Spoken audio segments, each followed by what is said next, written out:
Black Star Network is here. Oh, no punches! I'm real revolutionary right now. Black power. Support this man, Black Media. He makes sure that our stories are told.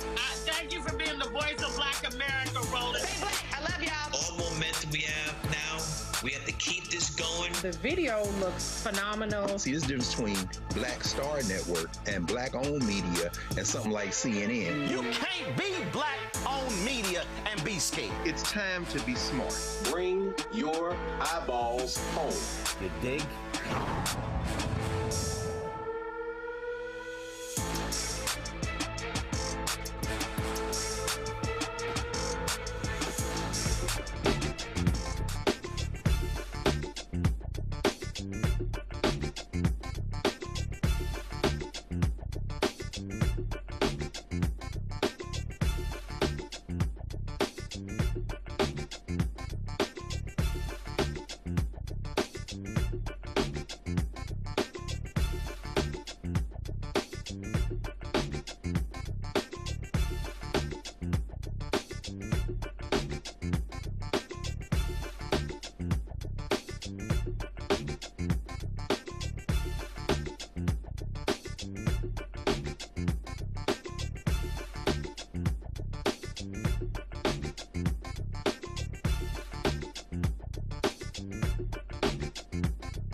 Folks, it's July 23rd, 2026, coming up on Roland Martin Unfiltered, streaming live on the Black Star Network. It's been more than a week since Detroit area youth mentor Lonn Hartman was found with life-threatening neck wounds at the Bliss-fest Music Festival in northern Michigan. We'll talk to Hartman's friend and the family spokesperson about the investigation. Howard University, lots of drama. They've been getting blown up on social media. Upwards of 500 students say they were actually unenrolled despite believing their financial aid, grants, and scholarships covered their tuition. We'll talk to one of the students impacted and an expert to explain next. A former JPMorgan Chase vice president is suing the financial giant for discrimination. She'll join us with her attorney to explain some of the things she had to endure. Plus, I'll share my conversation with New York Mayor Mamdani about his plans for New York's black community. Congressman Hakeem Jeffries calls out Donald Trump over the issue of affordability, and massive protests taking place in Madison, Wisconsin over an officer-involved shooting of a black man. It is time to bring the funk. I'm Roland Martin Unfiltered on the Black Star Network. Let's go. Whatever it is, he's got the scoop, the fact, the fine. And when it breaks, he's right on time and it's rolling. Best believe he's knowing. Putting it down from sports to news to politics. With entertainment just for kicks, he's rolling. It's on roll, y'all. It's Roland Martin, Rolling with Roland now. He's funky, he's fresh, he's real, the best, you know he's Roland Martin now.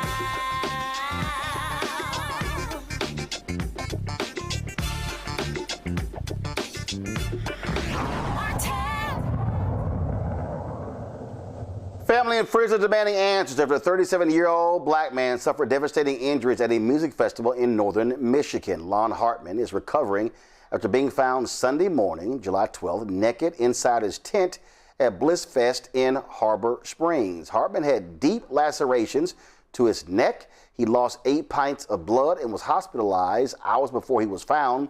Hartman sent a text message to his friend Therese Garnier saying he did not feel safe. His friends are sharing concern about how the case is being investigated.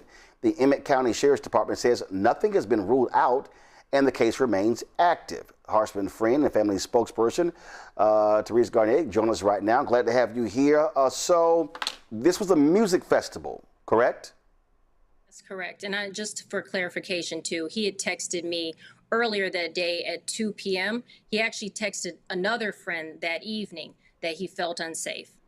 So, okay, this is a music festival, okay, and we talked about a tent. So was it a multi-day festival? Was it, and it's one of these festivals where, you stay overnight? Mm-hmm. So basically, he had attended this festival last year just as a guest. This year, he was there as a performer. So he came up Friday to perform Friday night and then again Saturday evening. And so they have tents that families, those that are participating, can stay in. Some people bring campers, things of that nature. And so he had his own tent that he had set up for him to stay in, between the times that he was doing his performances. Okay, so when did this event, this assault or whatever, take place?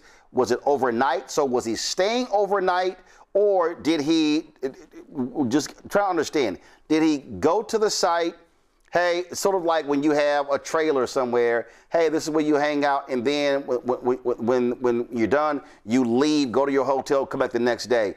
Or was he staying in the tent overnight? So how it's set up is he came here, he set up a tent, he was staying overnight every night.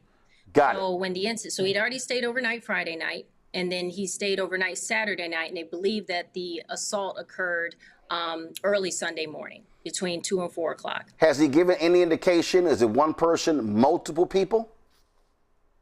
I can tell you that it's multiple people. Was there security on the site? Was there lighting? Any idea of what the surroundings were?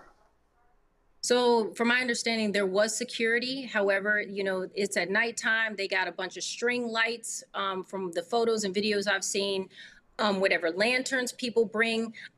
I wouldn't say it was highly lit, excuse me. I wouldn't say it was well lit. I would say it was string lights and, different lanterns and things of that nature that people were using to light up the area. And it's actually really beautiful, the whole setup that they had. And they had tapestries strung along lines that kind of cordoned off certain camps. All these rainbow type tapestries and things of that nature. And so, it was dark, and a lot of the areas are wooded as well. So this isn't a field. Okay. So based upon reports, he was found hanging? So based on the security team that we spoke to, he was hanging out of the tent. So like halfway in, halfway out the tent.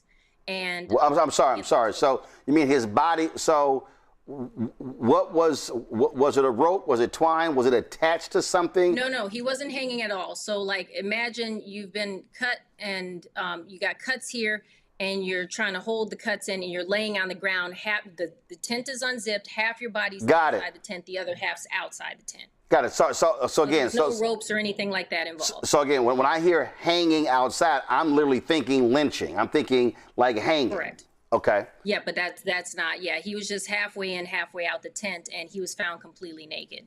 No video, anything along those lines?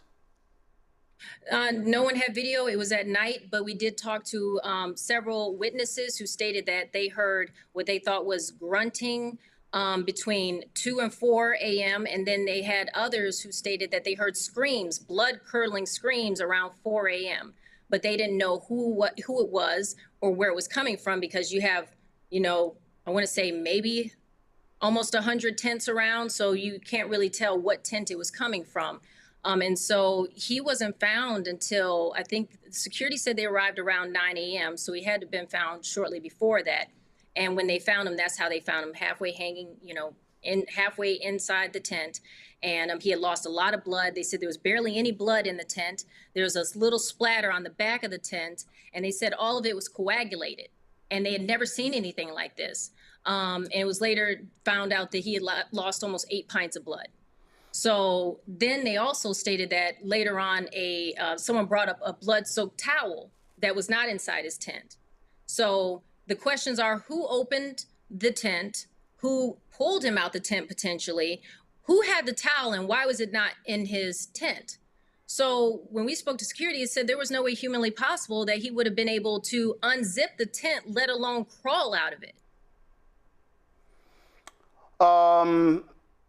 Status of the investigation. That's a great question. I don't know, because we've reached out to the police. We were actually working with them originally, and they had told us initially that we have to investigate all angles, but then they said, but we really don't feel it was a suicide or a self-inflicted, because if we did, we wouldn't be gathering all of his items. We wouldn't have 3 different agencies looking into this. And so, they seemed like they wanted us to work with them. They're like, oh, great, send us whatever you have. Let's kind of work together on this. And so we're like, bet, this is great. But then the detective gave us his cell number, said, hey, call this number. If we don't get back to you, keep trying. I'll get back to you. So for a couple of days, we kept trying to call him because we had evidence that we wanted to share with him.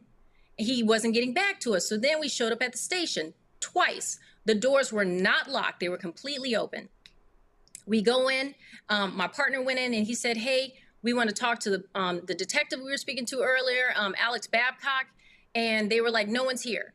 And so he says, well, look, I'm trying to give y'all some evidence.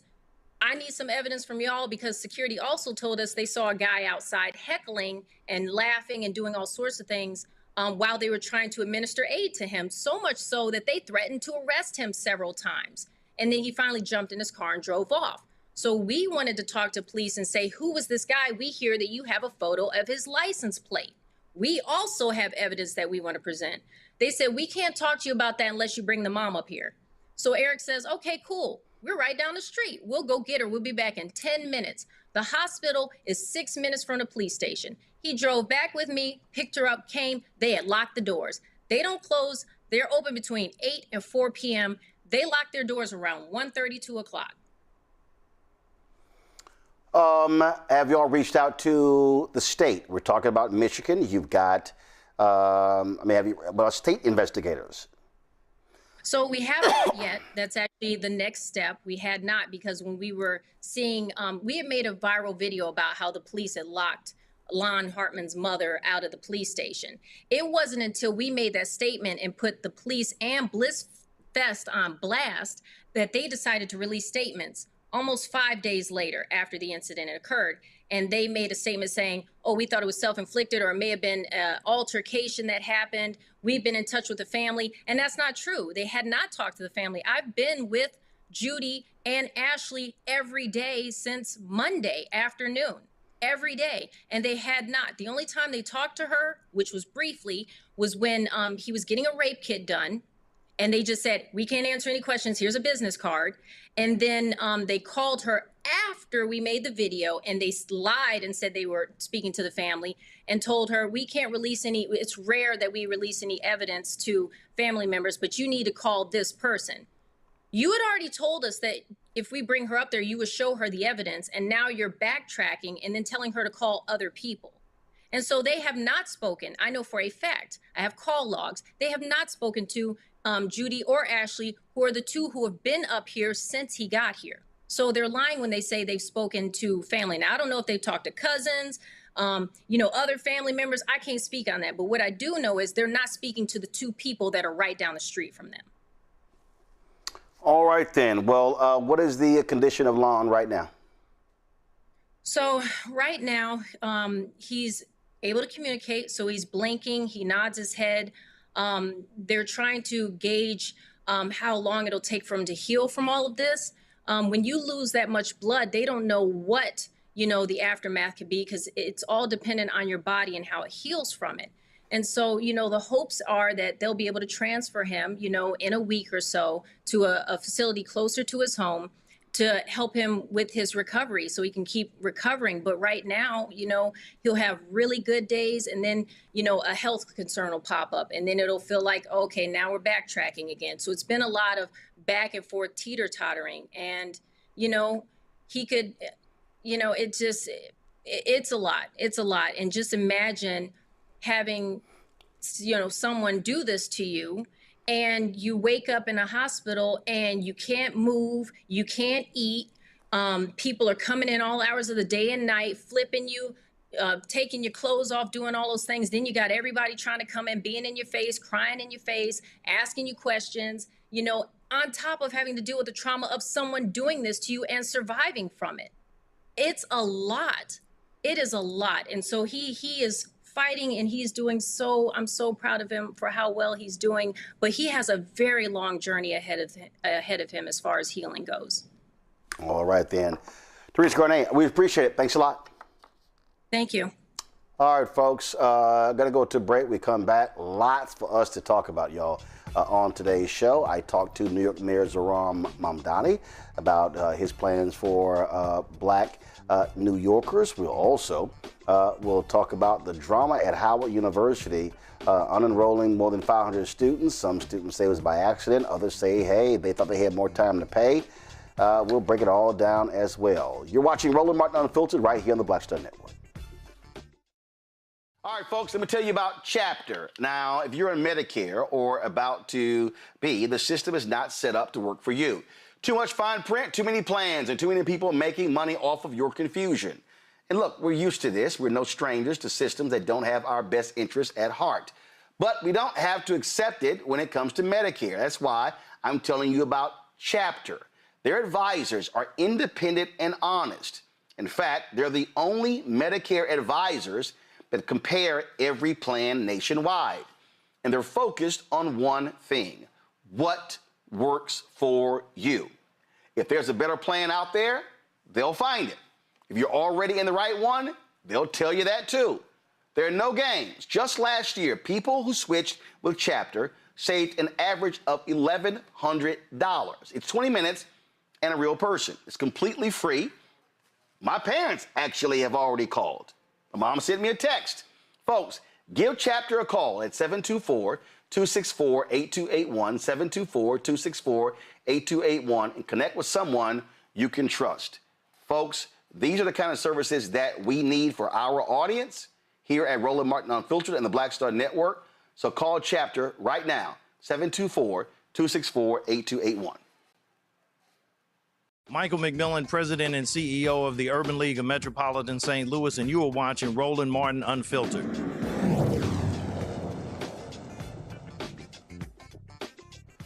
House Democrat leader Hakeem Jeffries told reporters today that while House Republicans are failing the American people on every front, it's Democrats who are fighting to lower costs, protect health care, and hold corrupt crooks accountable. More than 18 months into Donald Trump's presidential term, the verdict is clear. Donald Trump and House Republicans have failed the American people. Costs haven't gone down in the United States of America, costs have gone up.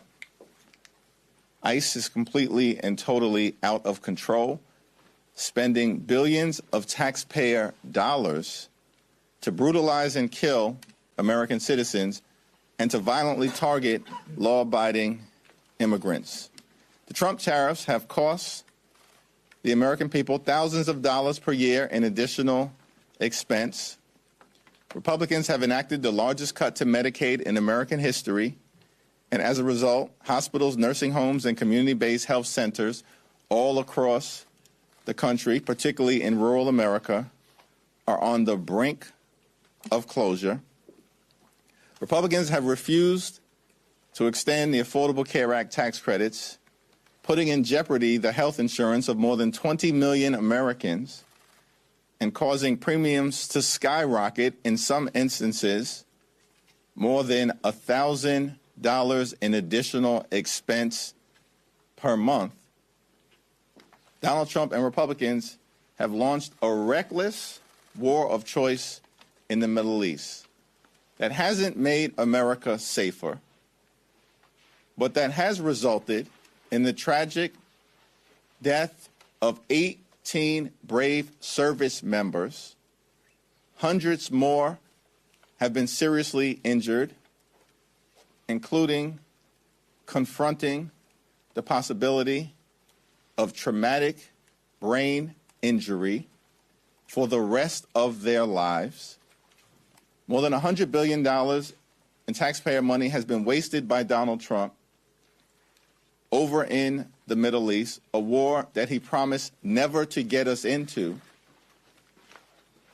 And yet, one of the main things that has changed as a result of that reckless and costly war of choice, Operation Epic Failure, is that gas prices have dramatically increased and are now north of $4.18 per gallon across the country. Donald Trump and Republicans have failed the American people, which is why they clearly are on the run and are on the verge of losing control of the House of Representatives. In many instances, Republicans have already lost control of the floor of the House of Representatives, as Democrats just demonstrated once again by successfully passing a war powers resolution. As part of our continuing effort to bring Donald Trump's reckless war of choice in the Middle East to a close, House Democrats are fighting for an affordable America. And as we return home to our districts all across the country, we will make clear to the American people that our promise to them is to lower the cost of groceries, gas, and housing. Our promise to the American people is that we will fight for affordable health care for every single American. And our promise to the American people is that we will hold the crooks accountable. If you're a crook in the United States of America and you've been stealing from the American people, we're coming after you so we can deliver a government of the people, by the people, and for the people. Let's go to our panel. Dr. Greg Carr, Department of African American Studies at Howard University. Glad to have him on today's show. Of course, We got Dr. Larry Walker joining us from Florida. He also, of course, professor there in the Sunshine State, University of Central Florida. Glad to have y'all on today's show. All right, so let's jump right into this thing. So I guess we're going to call this Alpha Day. We'll do that. Let's do that. Larry, what you heard Congressman Jeffries say there really has to be the consistent hardcore message of candidates running in the fall. But the thing, though, is I still believe what is missing is their own contract with America. Laying out, if we get control of the House in November, these are the bills that we are going to pass. Roland, I think that's a really important point. And we talked, you talked about the Gingrich Revolution and previously in the Contract of America those years ago, and they said, this is what we're going to do, and then they did it. Same thing we see with the Trump administration in the document created by the Heritage Foundation. This is what we're going to do, and then they have, from A to Z, done every single thing you want to do. You have to have a plan that people can read, and also how you're going to implement it, and that it's clear to the average working class American, whether you post on social media, et cetera. Talked about gas prices, talked about in a self-inflicted war in terms of, and obviously we see these things are continue to escalate over the last couple of days, but food costs. And so these have to be the issues that obviously in this press conference, that having a document and making sure you have the individuals in the party who can really articulate what has happened over the last, several months and a couple of years during the Trump administration, and why him being Speaker of the House would dramatically positively change the ways in which Americans live. People having to have choose, taking out loans, they have to choose whether they can go see a doctor or put gas in their car or buy fruits and vegetables for their children, all these other issues that Americans are dealing with. But I think that there's a problem from what future Speaker Jeffries is saying, and making sure this message gets down to the average American. Because when I talk to people, they're like, yeah, we need something to change. And if they, conversation about both parties, it doesn't feel like what's being said in D.C. for Democrats is really trickling down, and Americans, the average voter, is really hearing it. And so I think that overall there's a communication challenge here. But I agree that there has to be some kind of comprehensive document to simply say this is what we're going to do, and not just, the Republicans are bad people. Yesterday, Greg, we had Terrence Whitbeer on, and he talked about the research that they uncovered that laid out how Gen Z doesn't really respond to saving American democracy or protecting the right to vote. And all of this stuff are critical lessons in terms of how to properly message. And that is, it all can't be Trump is evil. There's a reason why we don't call our segment Trump's War on Black America. We call it GOP War on Black America. Because we're trying to explain to people, this is not just the White House, not just the House, not just the Senate. It's these legislatures, governor mansions, county government, mayors, sheriffs, police chiefs. It's far more expansive than what people actually think. And I just think that, again, once we get into August and September, October, what people want to hear is, what are you going to do? What are you going to accomplish if I put you in the office? Yeah, I agree, of course. And the speaker is, as you say, Dr. Walker, say there, the to-be speaker, maybe, is maybe caught between a rock and a hard place. He's got a hidebound party that he is absolutely a creature of and a product of, with those consultants, as you always say, the smart-ass white boys and the kind of folks who want to take a kind of centerpiece and whistle past the graveyard. And then at the very local level, hyper-local level, he's got people who have tapped into that passion who are working at the micro level. You're about to talk to one of the best to emerge in recent years in Zoran Mamdani.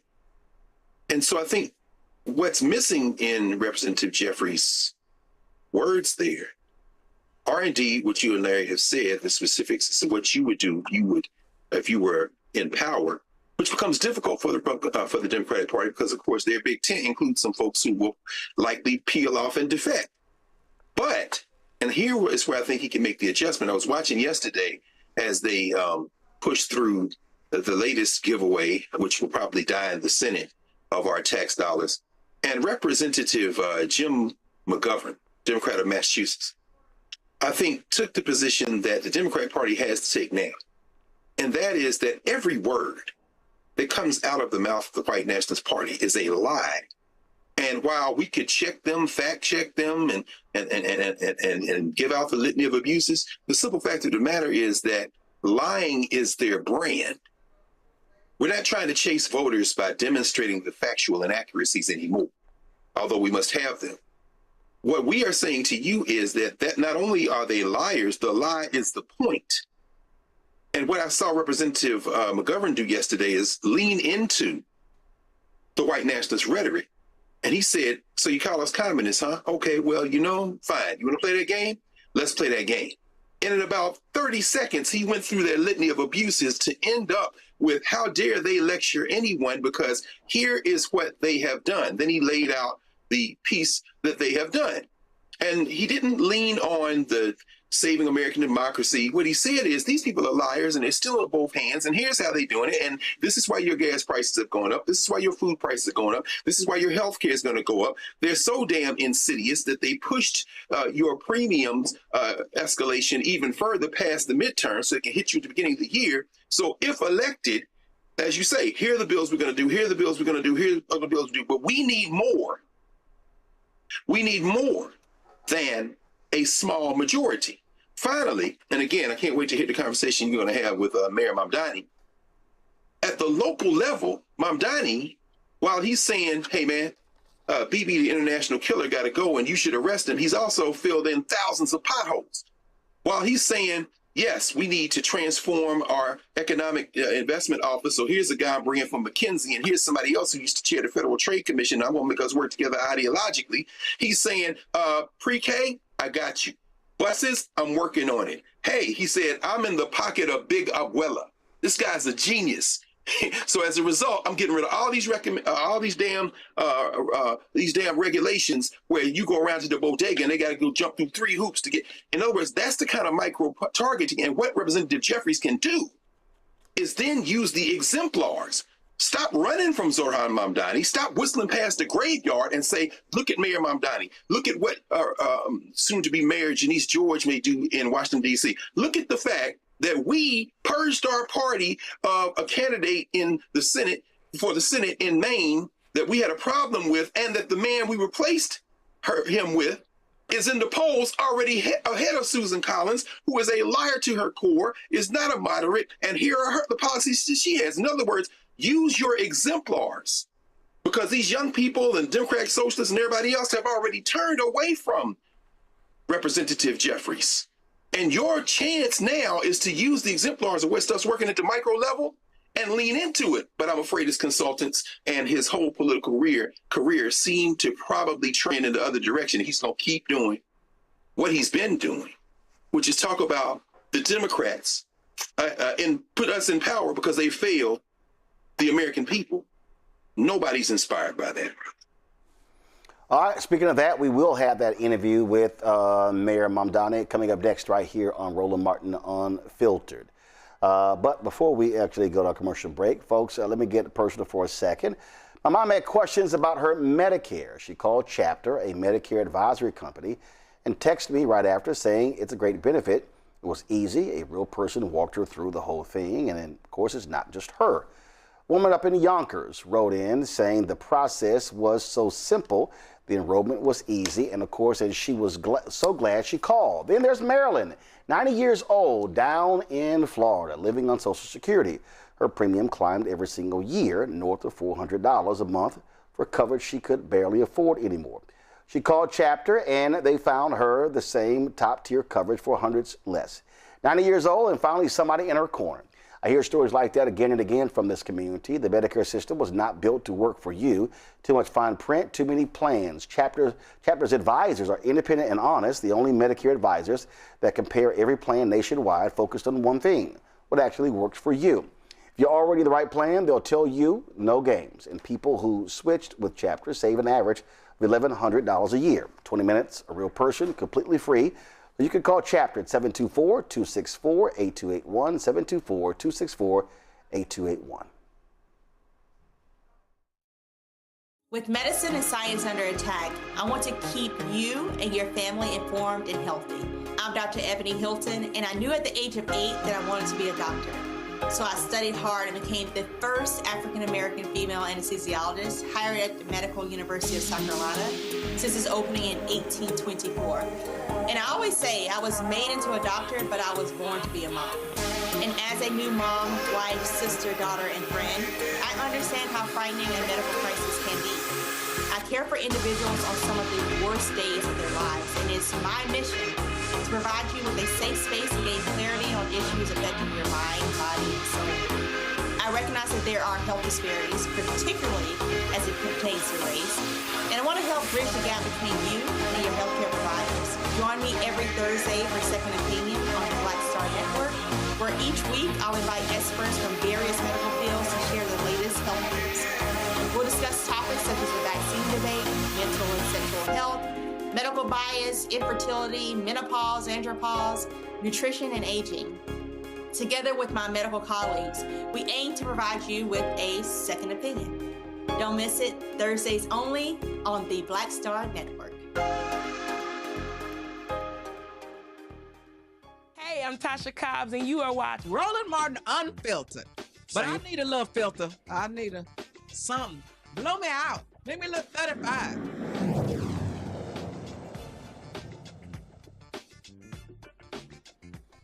Folks, I don't know what the hell is going on in the U.S. Virgin Islands, but it is causing a serious problem, the corruption there.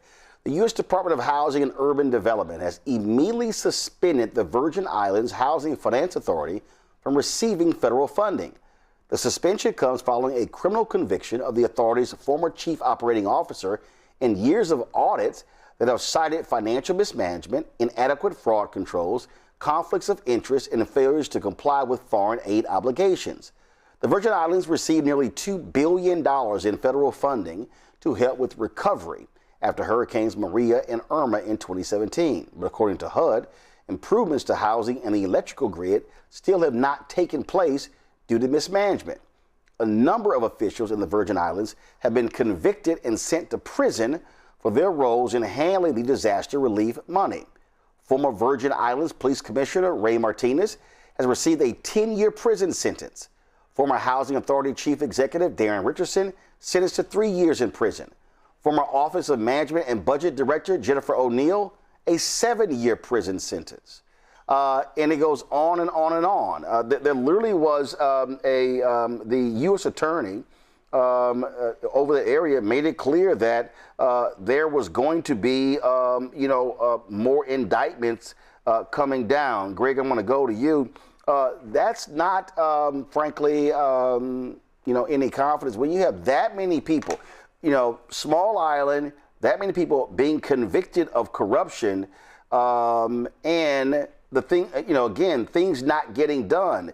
People are expecting rebuilding taking place after hurricanes there. It's not happening. No, and it's truly unfortunate because we're talking about non-white folk.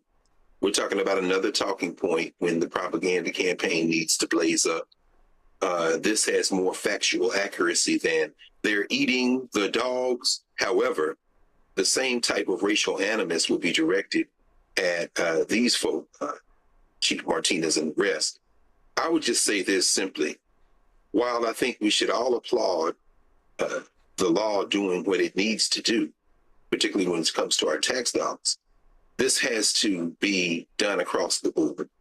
You've got, again, going back to when you think about Representative Jeffries and his speech, you've got a complete criminal enterprise not operating in the nominal shadows as they did in the first term of Donald Trump, but not only operating openly, but substituting the rule of law for their fascist statement to say, basically, we're going to do what we want. And here we just continue to do what we want. So contrasting that with the Virgin Islands, they acted too with impunity, but they tried to cover it with the status of office. They were found out, they were investigated, they were prosecuted, they were convicted.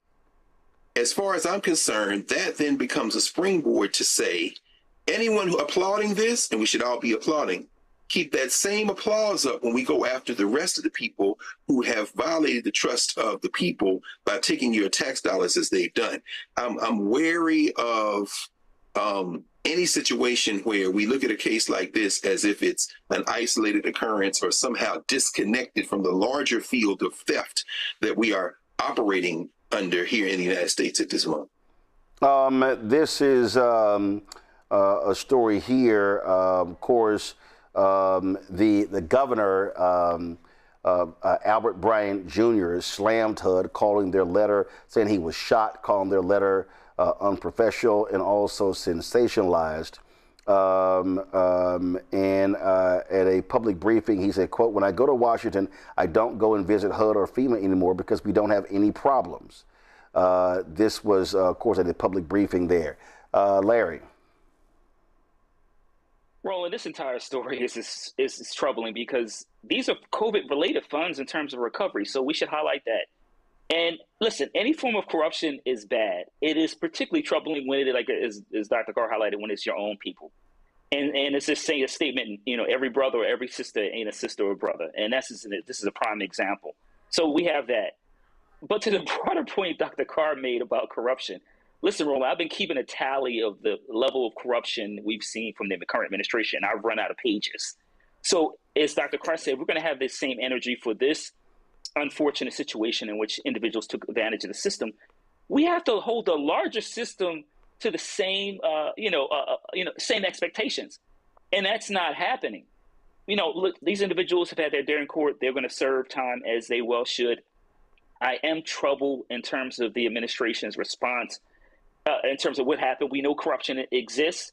Certainly, we would hope that they would find a way to make sure that, after these individuals are going to jail, the island shows that they have, competent people who are, morally upstanding in place to make sure that, citizens get the money, get the information, the money they need. If there's another, tragic event, but we're not saying that, and you give them an inch, they're going to take a yard. And this is all this does is allow them to point a finger and said, "See, I told you this is how they are." Well, the biggest thing for me is I'm a firm believer.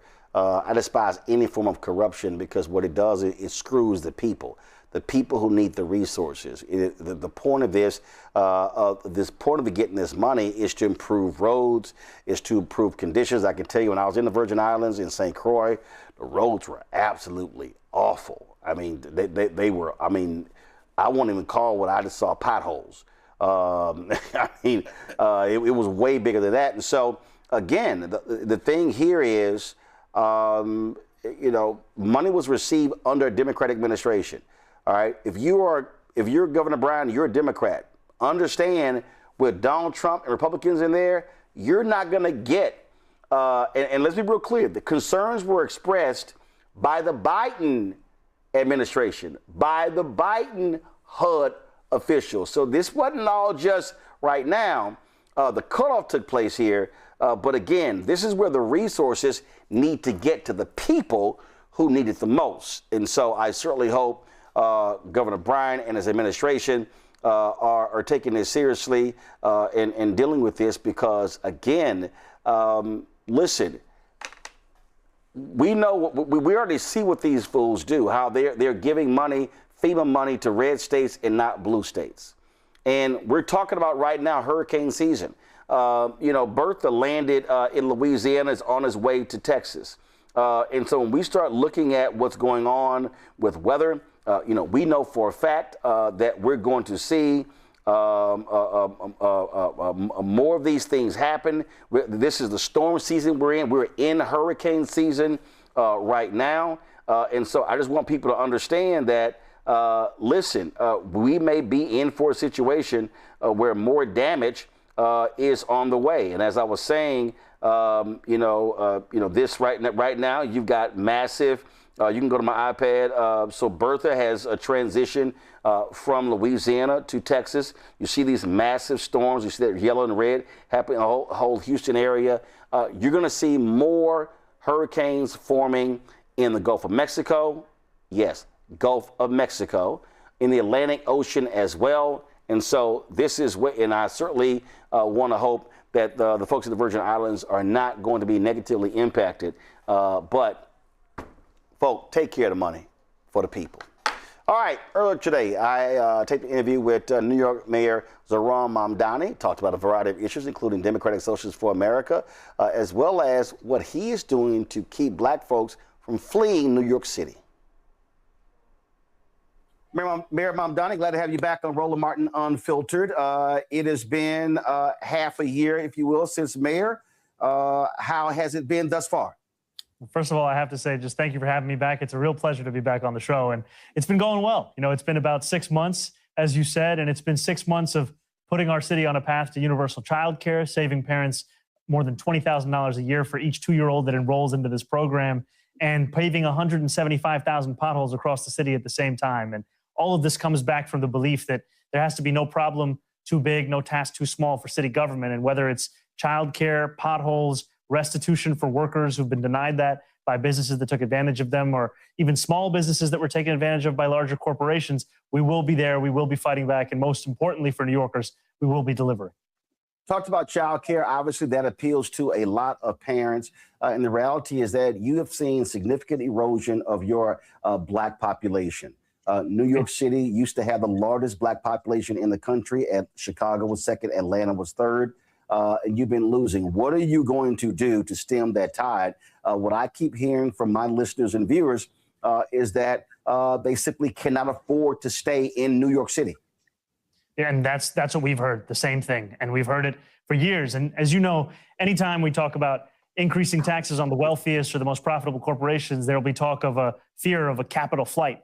But there's a real flight that's already been happening for years. And that is the flight of black New Yorkers out of the city because they can't afford the ever-increasing cost of the city. And just to put a number on it, we're talking about more than 200,000 black New Yorkers having left this city in the last few decades alone. And from 2010 to 2019, our city saw a decline in the population of black children and teenagers by 19%. So our focus here is how do we make it easier to stay in New York? Because we don't want to be an administration that presides over what has effectively become a reverse Great Migration. We want to be the administration that brings that to an end and instead says that this is a city that doesn't just celebrate Black history, but it's a city that allows Black history to keep being written. And so what we have seen is the number one cost is housing. So we have committed to building 200,000 new affordable homes, as well as preserving 200,000 existing affordable homes over the next 10 years. We're doing this while also focusing on homeowners, because we know that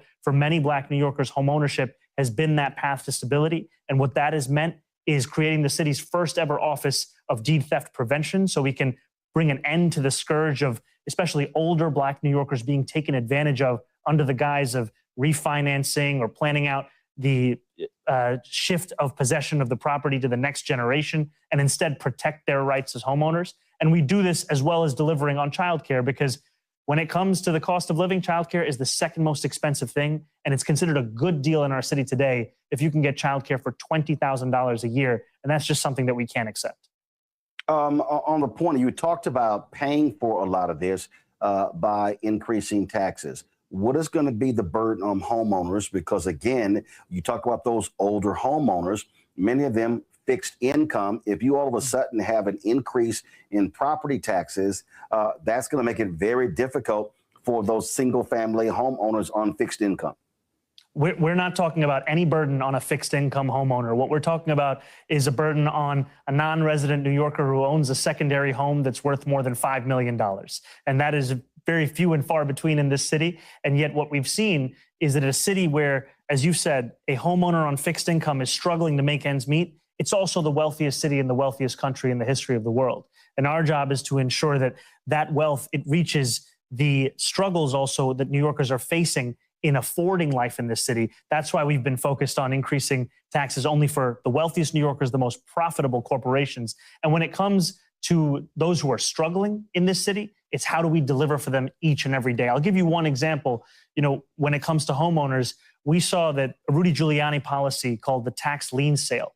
The city was selling tax liens in black neighborhoods at 6 times the rate it was selling them in white neighborhoods. And I used to be a foreclosure prevention housing counselor before I was an elected official. I would see up close what it meant when that lien was sold. It meant you were on a fast track to foreclosure. So what we did, one of the first things we did was coming in, we said, look, it's not worth the amount of money this is bringing into the city if it means it's at the expense of home ownership. And so we put a pause on that lien sale for the first 6 months with a study instead to look at, yes, how can we make sure that everyone is paying what they owe the city, but also how can we make sure it's not happening at the expense of their ability to stay in this city?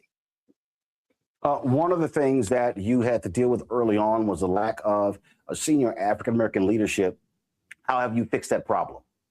So I'm proud to say that we have a deputy mayor for community safety, the first ever deputy mayor in that position with Anita Francois, who is leading the work of ensuring that we have a all of government approach to public safety and understand that we don't just respond to crime, we also do the work to prevent crime. And what she's been able to do has already had tangible results, especially for young people across the city. And it's a lot of work that needs to be built on. And I think this gets back to the point that I've been sharing over the course of the campaign, which is that not only do we want a city government that is delivering for New Yorkers, we also want one that looks like New Yorkers. And so we can see that whether it's in a deputy mayor or a chancellor or commissioners all across this administration, it's a reflection of what the first Democratic Socialist Mayor David Dinkins once described the city as, which is a gorgeous mosaic.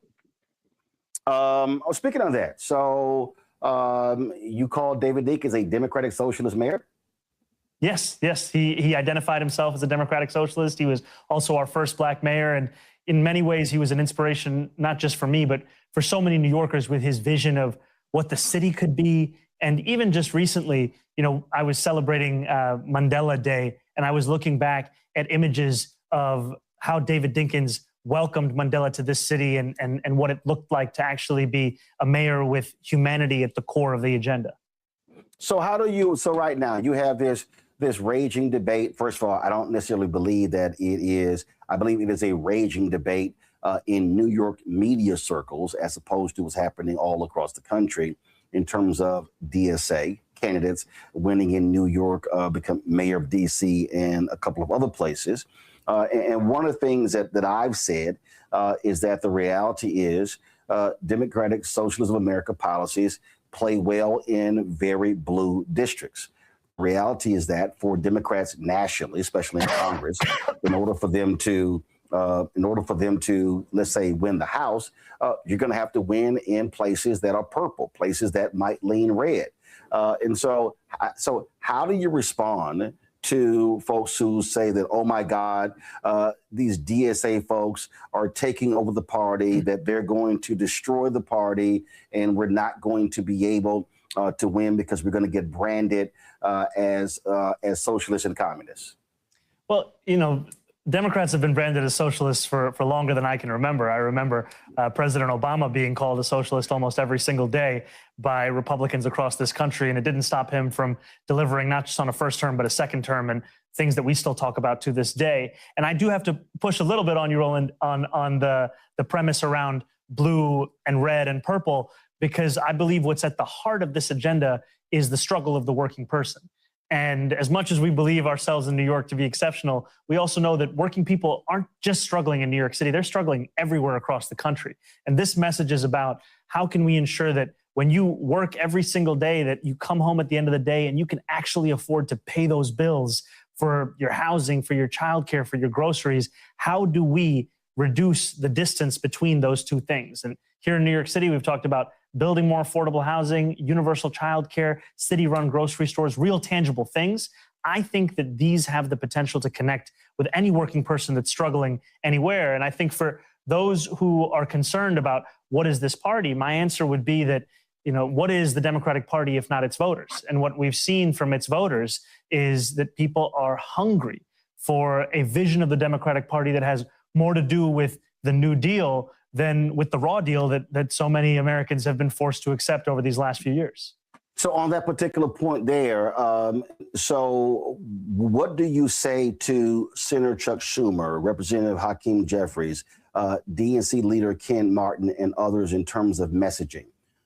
Because again, when I sort of see this landscape, when I see this conversation taking place, there's a different conversation that's taking place on CNBC, on Fox News. They almost are the same than what's happening in living rooms.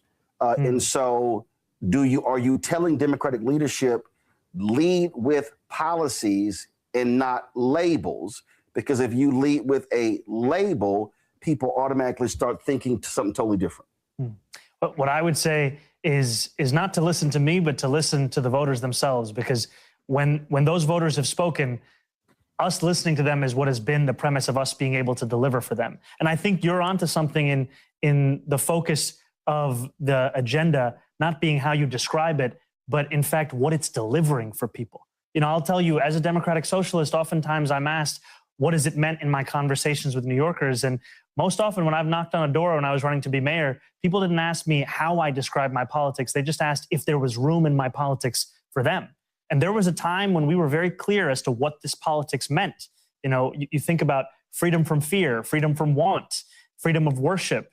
These are the kinds of things, the ways that we would describe what this could mean. Today, for a lot of Americans, it feels like politics is irrelevant to their struggles. It feels like it's something that the less time they spend on it, the better that they feel. And we want politics to be something that not only a few people can afford to think about, but rather something that can deliver the many the dignity that they have long been denied. We talked about education. We talked about charter schools.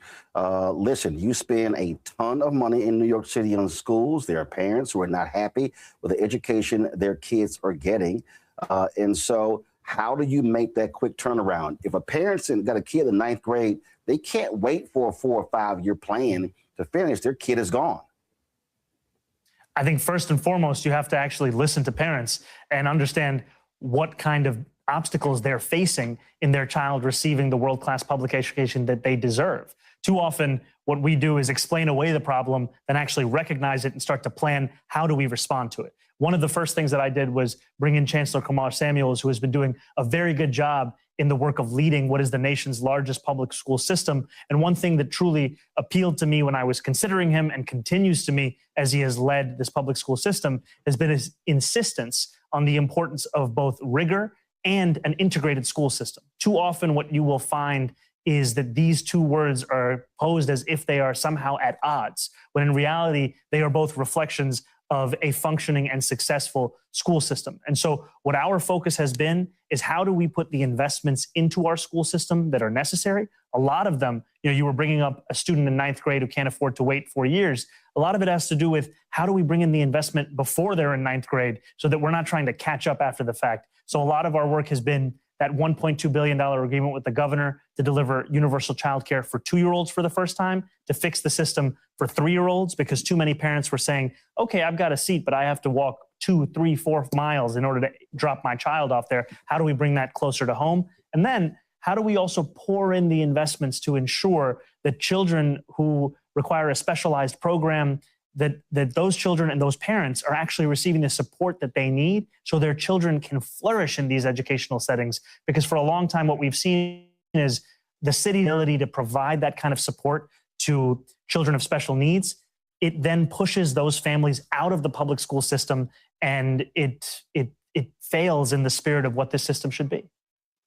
We were given 20 minutes. They're telling me we got to close by 12 minutes in. So let me ask this final question, and I'd love for you to come back. So absolutely, we'll come back. It's 3 months left, 3 months before the election. And I believe one of the greatest mistakes that politicians keep making, or even groups, they say, we need you to vote. Well, I can't get somebody to vote unless they're registered. I can't get them registered unless I'm really explaining to them why public policy matters and why they actually have to vote. What are you telling these candidates how they have to communicate, and how do they appeal to low propensity voters or voters who have checked out of this process? Because 90 million people did not vote in the 2024 election. Move of 5%, Kamala Harris is sitting in the Oval Office.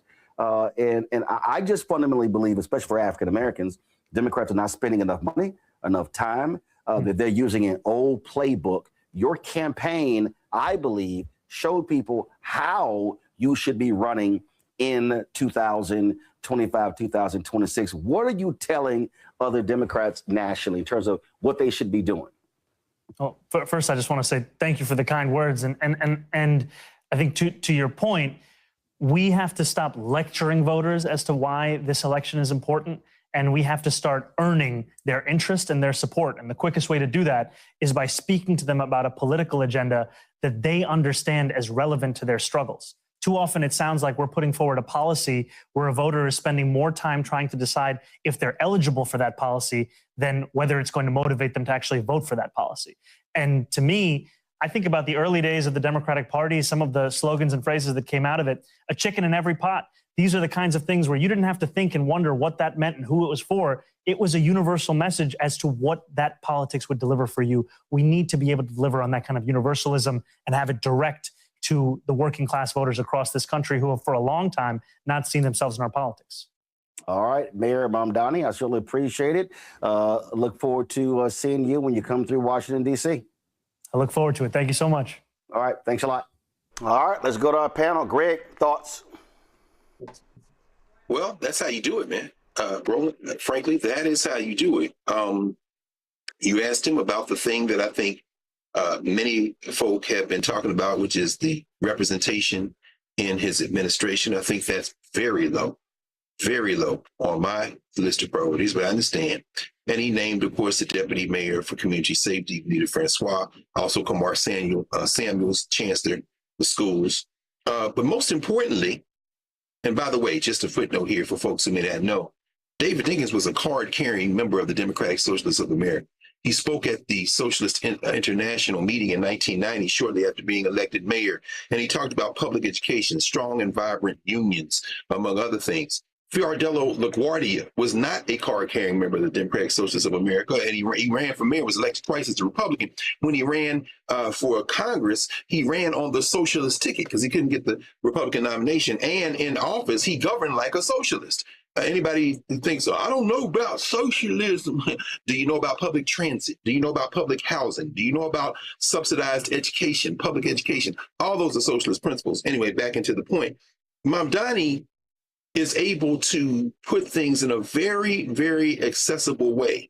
To evoke a chicken in every pot, puts it where, as Joe Madison said, the goats could get it. But he does it in a way that allows him to take the vitriol, the attacks, and make no mistake about it, the attacks of the White Nationalist Party against him are about one thing and one thing only: wealth. And so when you asked him about people losing their houses after he led with the deed theft policy that he is pushing, he responded with, oh yeah, none of them people, we're not going after them. That's not going to be a problem. We're going after people who got a second home and worth more than $5 million. In other words, the people we should all be looking with a left eye at. But we live in a society where Zoran Mamdani is effective by doing exactly what you asked him about and told him, which was taking the labels off. He pushed back a little bit, and I would even go so far as to say, I don't know that it was a pushback as much as it was you gave him an alley-oop and he dunked it. But here's the thing. Nobody is going to argue that you should have affordable health care and education. And by the way, the special admits this year, Bronx High School of Science, the school that Mamdani went to, for example, all public schools have an abysmal acceptance rate for Black students. Asian students, sky high. Latino students, abysmal. Black students, worse than that or tied with that.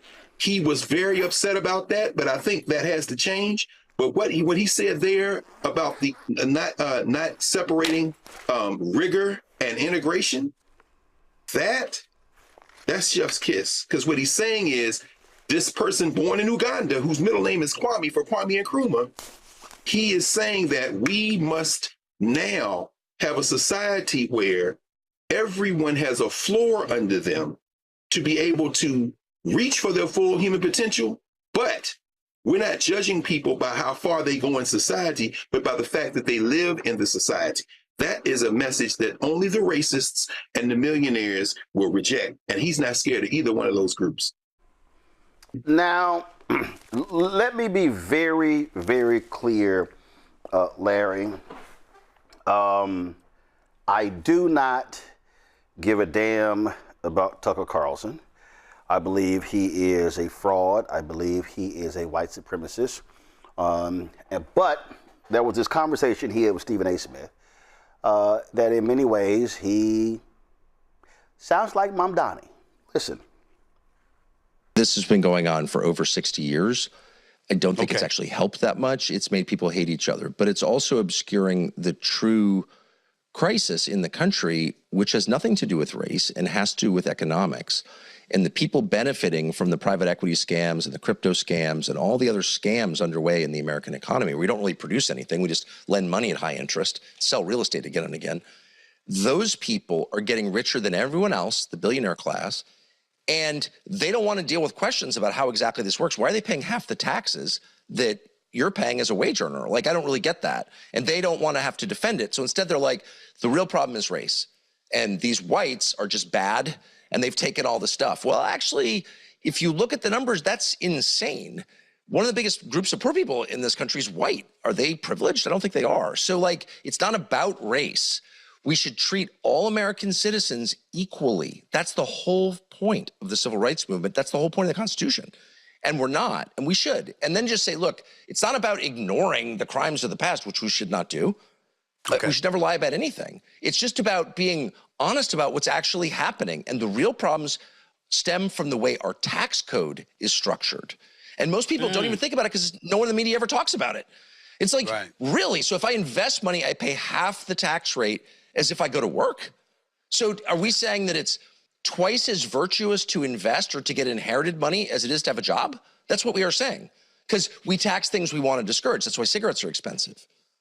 So, like, are you really going to say with a straight face that you're like twice as good a person because you inherited money as I am because I go to work every day? Because that's what we're saying.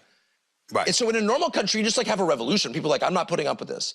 But in our country, because every conversation is controlled by the media filter, we don't even know what's happening.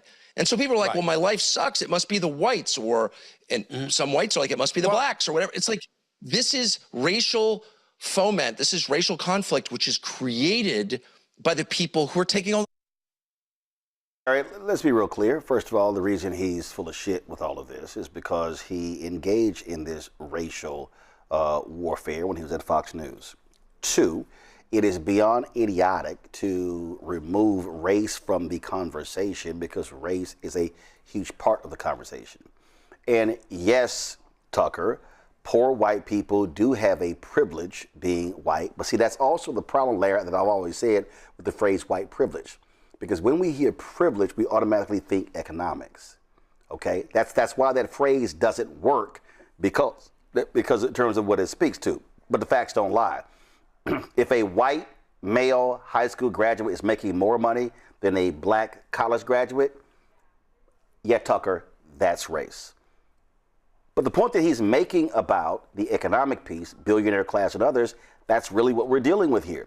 The fundamental issue in this country is that those with money want to make more money. They want to pay as less as possible. Those with money, those individuals, what they want to do is they want to sit here and say, hey, you know what? $5 billion is not enough. I really need $10 billion. Then when they get $10 billion, I really need $15 billion. In this country, we glorify wealth. We just get so excited, and we get, CNBC and Bloomberg, those are cheerleading channels because they're not actually questioning what these folks do. So what Mamdani is saying in New York, when he's saying, and he put a tweet out a couple of hours ago, saying if you own a second home worth more than $5 million in New York City, yeah, you're about to be paying more. And then the people go, oh my God, that's unfair. What the hell are you talking about? You can't even afford that.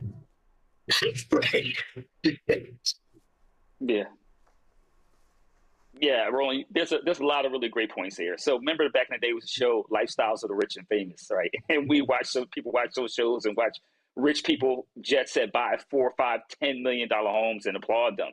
So let's talk about the things like the estate tax. And so you have these billionaires you highlighted who have fought tooth and nail and won with the last massive tax bill that was passed at the beginning of the Trump administration that has made them richer. And this is an example of how capitalism cannot save Black folks. And you're right, this idea as it relates to economics, that you can pull economics and racism apart, when we've seen the New York Times and other periodicals talk about the tens of thousands of college-educated Black women who are unemployed right now. So you can't pull those two pieces apart.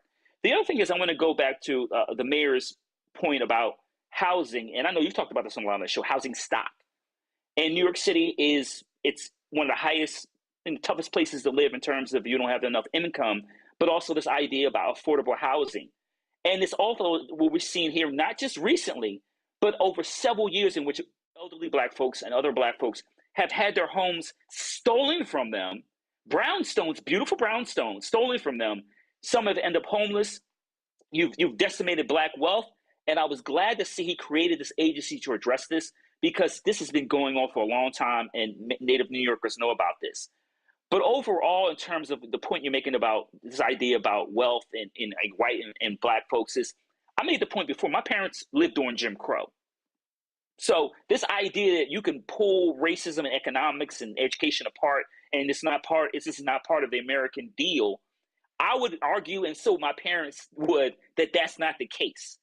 And so we have to continue as Americans to make sure, he said, recognize what happened in the past, but we also have to connect it to how the lived experiences of people like me and other folks whose parents could not benefit from certain economic opportunities or educational opportunities, and that we're still playing from behind, while it looks and feels like, because we're having, as educated Black folks having this conversation, what more could we have if our parents didn't have the burden of dealing with systemic racism as it relates to many of the issues that continue in our society today?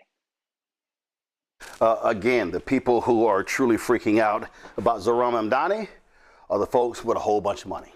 All right, we come back, we'll talk with the Black president of the American Medical Association. We'll talk to his brother about the issue of Black, white, and health, and how it has to be addressed and confronted in an anti-DEI world.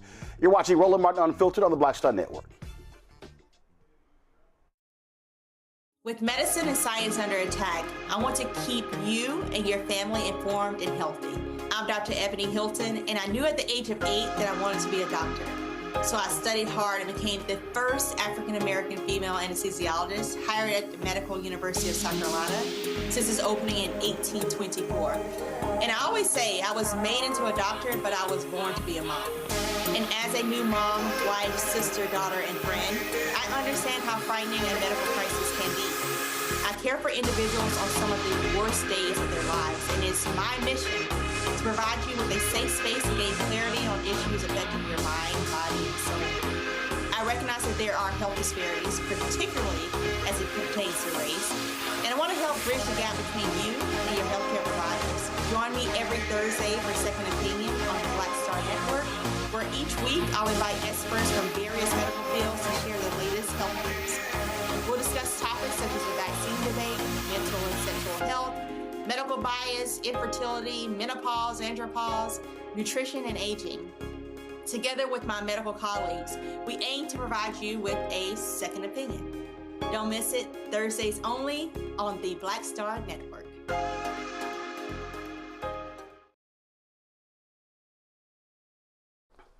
All right, folks, let me get personal for a second. My mom had questions about her Medicare, so she called Chapter, a Medicare advisory company, and she texted me right after saying it's a great benefit. It was easy. A real person walked her through the whole thing, and now she understands better what's going on. But it's not just her. A woman in Yonkers wrote in saying the process was so simple, the enrollment was easy, and she was so glad she called. Then there's Marilyn, 90 years old, in Florida, living on Social Security. Her premium climbed every single year north of $400 a month for coverage she could barely afford anymore. So what does she do? She called Chapter. They found her the same top-tier coverage for hundreds of dollars less. 90 years old, and finally somebody in her corner. I hear stories like that again and again from our community. The Medicare system was not built to work for you. Too much fine print, too many plans. Yet Chapter's advisors are independent and honest, the only Medicare advisors that compare every plan nationwide. They're focused on one thing, what actually works for you. If you're already in the right plan, they'll tell you.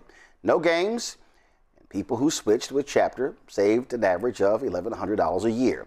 All it takes is 20 minutes. You talk to a real person, and it's completely free help. So call Chapter at 724-264-8281, 724-264-8281. That's Chapter.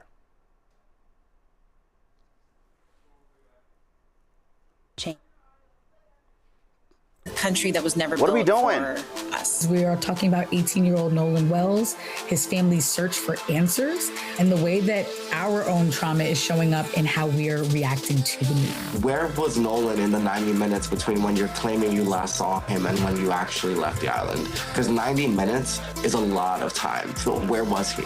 Tune in on The Other Side of Change, only on the Black Star Network.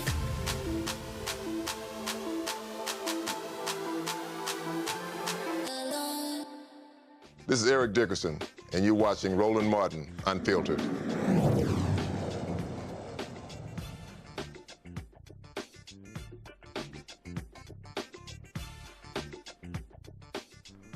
Folks, the other day we showed you congressional testimony about the anti-DEI attacks. Also, we talked in the medical area. Did you know that less than 5% of U.S. physicians are African American? As we said, the House Education and Workforce Committee held a hearing examining medical schools and how they so-called become infected with woke ideology, and of course taking resources away, which as a result are training the next generation of doctors. Diversity is critical in the medical field, especially when you talk about for care. Dr. Willie Underwood III is the 181st president of the American Medical Association, the nation's largest medical group. He joins us right here. Doc, glad to have you on the show. Great to be on the show, man. Let's be here. Yes, sir. Let's jump right into it. All right. You know, that hearing, it is shameful and despicable when you see the right-wing attacks on medical schools, on diversity, as if, you know, we're being overrun by unqualified black folks, Latinos, and others. And what kills me is they ignore the data, which shows empirically how the disparity between how black patients are treated when they have white doctors and black doctors. Well, there's a couple things they also leave out. The fact that inequities in healthcare in this country cost us $450 billion a year. And by 2040 is estimated to be $1 trillion, which will probably occur before 2040 because of the healthcare changes in Medicaid and in SNAP benefits and stuff like that. So that is a significant cost to this nation that we all pay, right? So when, you know, and what you hit on is this, is that we know that when you have physicians that are concordant, that means that when black patients have black physicians, and it works the same thing with Hispanics and Native Americans as well, their health outcomes are better. Newborn survival rates increase by 50%. Adherence to preventive care increases by 19%. Life expectancy increases. And if you don't mind, I want to tell you a story of how that really plays out in society and healthcare delivery. So, you know, when I was a medical student, I was in clinic, an internal medicine clinic, and a patient really collapsed in the lobby, collapsed. And they examined her and her blood pressure was extremely low. They tried to they said, you need to be admitted in the hospital. She said, no, call my family, I want to go home. And the doctors knew that she needed to be admitted. They were trying to provide her care. And they said things like, if you go home, you're going to die, A lot of stuff they said that, and she says, I don't really care, I want to go. So they said, okay, and they had her waiting in a patient's room alone. So I said, well, can I go talk to her? Now I went and talked to her. Now, interesting, when I looked at this lady, what I saw was my grandmother. And I sat back and said, well, if I was talking to my grandmother, what would I tell her? What's really important to my grandmother? And I said, it was important to my grandmother, me. My grandmother cares about me more than she cares about everything, because telling her she's going to die, she's someone who believes in God. So she's, I'm going to go all to my Lord to be free. So I ain't worried about dying. But when I talked to her about her family, talked to her about her grandchildren, And then I asked her, I said, which was your favorite grandchild? And then she told me, and I said, well, what's your favorite grandchild going to do? And I named her by name, when you die. And she says, what? I said, yeah, because that's what we're talking about. They're not going to have you here. So let's figure out why you don't want to be admitted. And she told me, I don't want to be experimented on.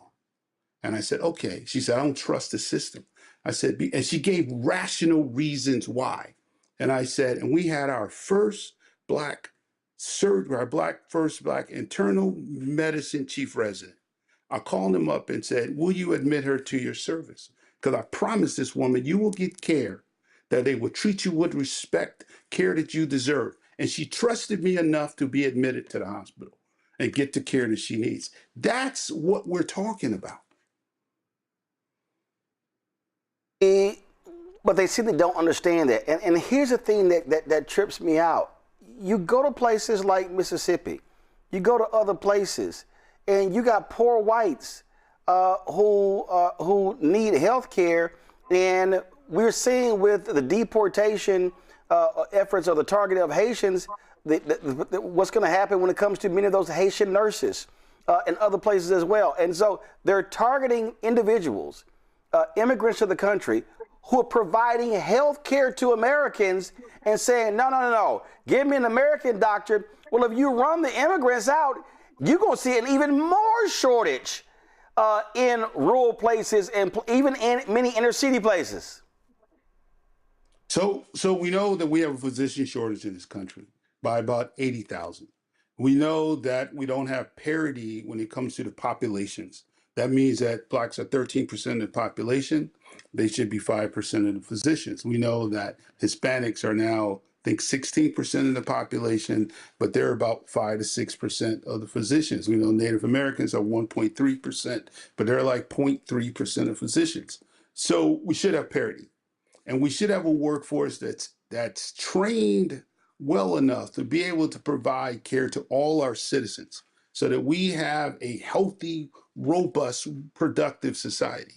Now, doing every campaign from the president to the Senate, to Congress, to the governors, to state houses, no one talks about health care and the health of our nation and how do we improve it. We don't have any debates on that. We don't have really discussion about it. So therefore, we don't know how they think when they get in there, who we're voting for when it comes to how do we create a healthcare system that works for us, not just for some of us, but for the some of us, SUM, the totality of our society. And you're absolutely correct. We have failed to do that. What do you say, or what is the AMA's position when it comes to Medicare for all? Because that is a huge discussion in many of these political campaigns. Well, that's an interesting question. So we believe that everyone should have access to top quality care. Everyone should have access to physicians who are able to have a team around them to provide optimal care. Okay, so now when we think about that, some people say, well, how do you achieve that? Now, if you have, so universal health care and Medicare for all are not really this, so Medicare is a potential universal health care, right? Medicare for all. And other options are potential universal health care. Now, the question is this: if we had Medicare for all today, and they decided to cut the budget like they did Medicaid, where would Medicare for all be? They took $1 trillion out of the Medicaid budget over a 10-year period. So you want a system where the government can switch at any point and decide that they're not going to fund it? What other countries are facing right now, trying to figure out how to maintain the financial structure around providing healthcare to their nation? I think what we have to do in the AMA, same thing, that we got to figure out how do we provide care to right now 360 million people, that we should create a system that's able to provide care for 500 million people, because we hope our population grows, right? And we're prepared for that. Our panel, Greg Carr, you first.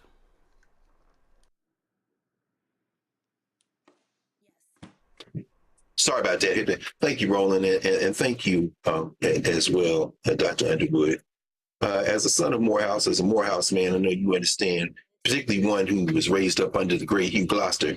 I know you understand the incredible importance of Black institutions. Any thoughts on how we can continue to widen and strengthen the pipeline to create more Black doctors so that you can have more of your colleagues do exactly what you did, which was place that elder in the hands of a person of African descent who understood that connection? I'm thinking about Morehouse School of Medicine and Howard University, and of course Meharry, which has that pipeline with Tennessee State. One of the great physicians, Levi Watkins, a Tennessee State graduate, of course, made his mark and bones at Johns Hopkins. How can we really strengthen that, particularly in a moment when these white nationalists have seemed to somehow think that anything Black is inferior? And an adjacent question to that I have, any thoughts on this cap that passed in this bill last year that caps even medical education, the way I understand it, at I think it's $50,000 a year up to $200,000 total? What effect might that have on folks trying to finance their medical education? Thank you. Well, I'm going to answer the second question first, and that's the question that I believe I can safely answer. So that it's going to have a major impact, right? Because some students are coming out with $300,000 to $500,000 in debt. So that cap will undermine to a certain degree our ability to fund, and I mean our community's ability to fund medical school education, especially if you have undergrad debt too. So if medical school debt is $200,000 and you have 50, 60, 70, even 1,000 undergrad debt, then you will be over the cap, and that creates a financial burden. All right, then my second comment is this. So that's significant. So that's something that we ought to be trying to overturn, right? Or come up with a model, a system where we actually pay, that we can fund physicians' education that actually works. Because the idea that in this country we're paying, $200,000, $300,000, $500,000 to become a physician, while we're giving aid to the countries and nuclear weapons to countries where people get to become physicians for free, that makes no sense to me as a person. And it shouldn't make any sense to us as society. So we should be able to fund medical school education in general, education that we believe that's good for the society. From the other aspect, as speaking, you mentioned Morehouse, you mentioned Levi Watkins and Tennessee State and these things. Listen, we've been here before, right? We've been here before. This is, we know the history. So we have to create what we need to create, regardless of where we are in the times that we're in, right? Again, my story is that 4 women sat in the room and said, we need a doctor, a lawyer in your family because it's going to be the lawyer. There was no idea of how that was going to happen, right? I mean, back then teachers were telling me I was too stupid to be anything, right? So they didn't say, well, here's the reality that we're in. Everybody thinks you're stupid, but they said, no, we're going to make this happen. So let's do that. Let's do that. That has to be our who we are. Let's go back. I'm not saying go back because we haven't. We're in where we are, and we've always been in where we are. So we just have to continue to move forward. Now, we have to say education is extremely important, and period. And we have to identify the needs of our community and educate our children to fulfill those needs, period. Yes. Larry? Yeah, so thank you for appearing. This is a really important discussion. I want to talk about, someone who's already in higher ed, in my experiences with these DEI, this at the state and federal level, these attacks, particularly when it comes to training future physicians, and then go a little further, the pregnancy-related death rate between Black women and white women. And I'm wondering, what impact this will have on, having these discussions about racism in medical school, particularly when it comes to issues relating like pain, the research on pain tolerance in terms of these stereotypes that some physicians have that Black people can deal with more pain compared to other groups. And like I said, as it relates to these pregnancy, disproportionate rates in which Black women die from pregnancy-related deaths, regardless of socioeconomic status, and you could talk about that. Well, so I'm going to hit the pain thing first. The pain part is quite interesting. On one end, we believe there's thoughts that Black people have different pain tolerance, and then on the other end, when Black people complain about pain, they think that they're drug seeking, right? So that's a problem. So when you try to say, well, how do we educate people differently to change these sort of stereotypic thoughts, we have to be open to that. And again, the context of that discussion is that when we get it wrong, it adds to the cost for all of us. That's where the $450 billion a year comes to. Now, what is that? That's more than the cost of what smoking does to our healthcare system and cardiovascular disease. That's a significant amount of money. So I think we have to talk about it in that way, not just the fact that, yes, 86,000, look at David Satcher's work, 86,000 additional deaths occur in the Black community because of care not being delivered the same, okay? Right? 86,000 additional deaths, that's 860,000 people over a 10-year period. All right, so there's gonna have significant issues at multiple levels when we talk about these things, every aspect that we're talking about. And we know that Black women and poor women, right, but Black women die disproportionately in childbirth, and we're going to get it wrong. And if we continue to get it wrong, it's going to be bad for our society.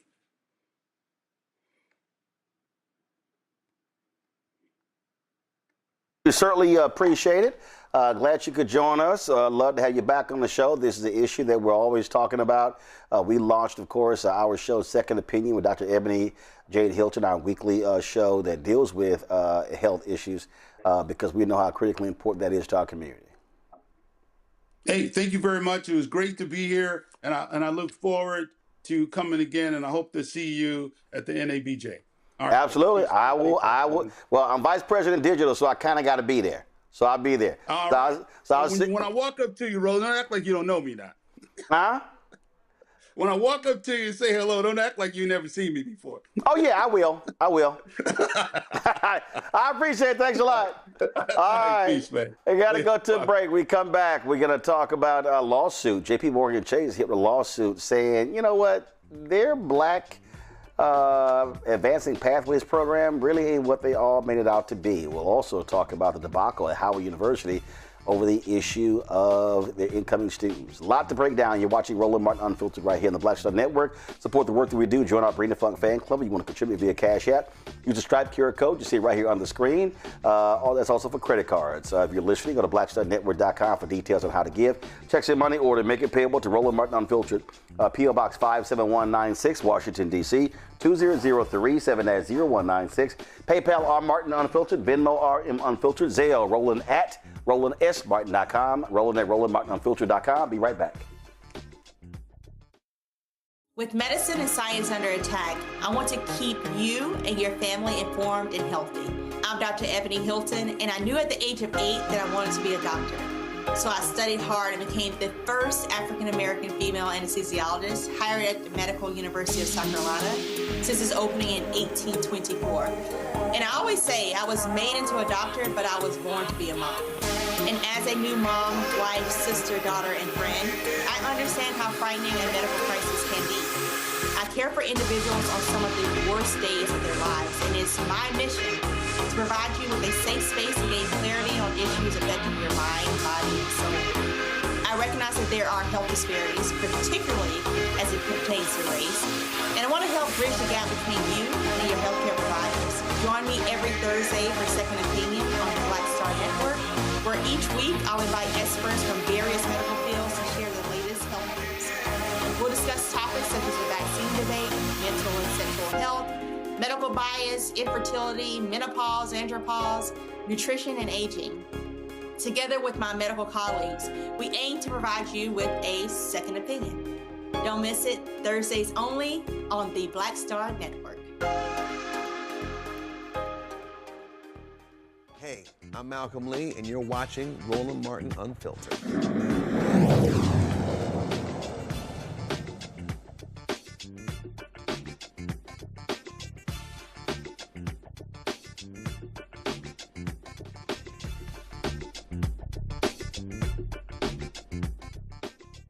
Following deaths of George Floyd and Breonna Taylor in 2020, corporate America made all sorts of vows, including JPMorgan Chase. Chase vowed to be a leader in closing the racial wealth gap. The bank pledged $30 billion in lending and financial support for black business owners. But now, one of the executives who helped lead those efforts has filed an explosive lawsuit in which she claims the bank actually decreased support for black entrepreneurs. In a 49-page lawsuit filed this week, former JPMorgan Chase Vice President Rashida Winfrey alleges her former workplace is full of racial bias and gender harassment. Among her allegations is that JPMorgan executives disparaged black business owners, including Ryan Wilson, owner of the Gathering Spot, as radicals who were unable to be helped because they did not pay their bills. Well, joining us now to discuss the lawsuit is Rashida Winfrey, as well as her attorney, Tanvir Rahman, a partner with Filipados? I don't know the pronouncement. It's Filipados. Filipados law firm. Glad to have y'all here. Okay, so Rashida, you work for Chase. Where were you based? Atlanta, New York? Where were you based? So I was hired by a New York team and initially reported in to New York. My work spanned the entire country, but I was hired, I sat in Atlanta, but my work, was all over. We had leads. A lot of the work was actually during COVID. So, we really were just working across the entire country.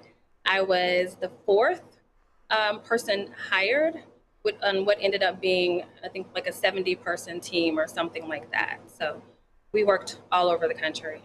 I remember when the announcement was made, there were commercials that they were running on the air, the advancing pathways I remember seeing. They were sponsoring various things. There were posts on LinkedIn and on social media. I know several people who actually work, people I've come across as well. But you lay out that they really weren't advancing black business. No, not at all. And what you just said, Roland, is actually how I ended up in my role. Chase came looking for me. I was gainfully employed, and I had, worked in somewhat of a partnership, or worked on a partnership with JPMorgan Chase. And they had just made this announcement about a bold $30 billion commitment to help close the racial wealth gap.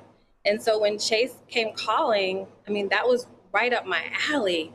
I was, raised between two cities that are parts of the cradle of the civil rights movement. I was raised between Southwest Atlanta and Selma, Alabama. So I was raised by, foot soldiers of Selma, Alabama. But my career had always been in finance in banking. And so when Chase said, hey, $30 billion, we are going to help solve some of the, ills and, impacts that our communities have seen, especially during COVID. I was excited. I jumped at the opportunity. So that is exactly how I ended up at JPMorgan Chase. And looking at the allegations in here, you talk about, you lay out your role in joining them, places that you worked as well, but the sexual harassment you endured, and the treatment of black businesses. When you specifically talk about what JPMorgan Chase officials said about Ryan and the Gathering Spot, and they were they were upset with criticisms that he had leveraged against him, and so therefore they made those comments? So the interesting thing is, I wouldn't even call them criticisms. Ryan, as an educated, I think he has a law background, it was just natural for him to ask questions. And so he had questions about kind of the results of the racial equity commitment, this $30 billion commitment. And simply because he had questions and wanted some clarification, he wanted to know how to better support his community members, right? The Gathering Spot is all about community and kind of, lifting members, rise together. So I wouldn't say he was complaining. It wasn't upset. It was basic questions that anyone with, half a brain would ask. And for whatever reason, that was just especially upsetting to Chase, leadership. In hindsight, I know now that it was probably because there were no real results for them to share with, with Ryan Wilson. But yeah, they began to call him radical. At the time, his business was, kind of going through some transition. And, he even inquired about himself receiving, this part of this magnanimous, dollars that were being poured into the community that Chase spoke of. And, the message we got internally was don't touch him, don't go there. All of those things. I, again, being raised by foot soldiers, Selma, Alabama, that's not something I abided by. And more than that, internally, I really started to push back on that narrative because it was literally, kind of making its way through the organization. And I thought it was such an unfair characterization. I know Ryan generally, I know his reputation, I know his father's reputation. And, it was something I didn't take kindly to. But that was one of kind of just many examples of things that happened internally that were absolutely, converse to what we were saying publicly. Our marketing, our marketing headlines, essentially. It's hard to even come up with the word for what they were because they were rarely ever true. So yes, they started calling him a radical and would not even allow him to apply for lending. They discouraged him from applying for lending, which is against Fair Lending Act. Tanvir, the lawsuit says that regarding the loans, they provided less lending to minorities after its public commitment than before. The stated lending commitment was to provide an incremental $2 billion in 15,000 loans to business in majority Black and Hispanic Latino neighbor communities over and above the 2019 baseline of $1.35 billion in such loans. However, instead of an incremental positive $2 billion change, by December 2022, the amount of loans provided by JPMC to these minority communities was lower than the 2019 baseline. In 2022, the overall total loans to minorities have been reduced by $1.18 billion from what it was in 2019, which was before the REC was even announced. The results were so paltry that any mention of business loans was hidden from JPMC's website, touting the racial equity commitment's progress. This is obviously a sharp contrast in watching Jamie Dimon go out there defending DEI and things along those lines. An allegation in our complaint where Mr. Dimon was in Atlanta, he was attending really lavish dinner with donors and high executives, while at the same time, and actually this dinner was being held in a former plantation, in contrast to effort to sort of market bank as providing these resources to the inner city, right? At the same time, you're having the CEO, again, project this image. Hey, we're powerful. We're gonna throw this plantation, which is incredible. So it was this sort of attitude of we're on one hand we're sort of helping them, but not really. We're gonna sort of a little paternalistic, patronizing type attitude towards minorities. Again, from our perspective, the bank took advantage of what was going on at the world at that time. Again, the tragic murder of George Floyd, Breonna Taylor. Took the opportunity, like many other companies did at this time, to use that and to fit their own narrative. Hey, look, we are here for minorities. We're here to bring equality, to bring justice. It's lip service. Right? Give it a few months. Give it. Saw this. By the time by 2022, 2023, they're backing away from what they literally promised. So it's really shameful, but not surprising. From these corporations are say on one hand what they do behind closed doors.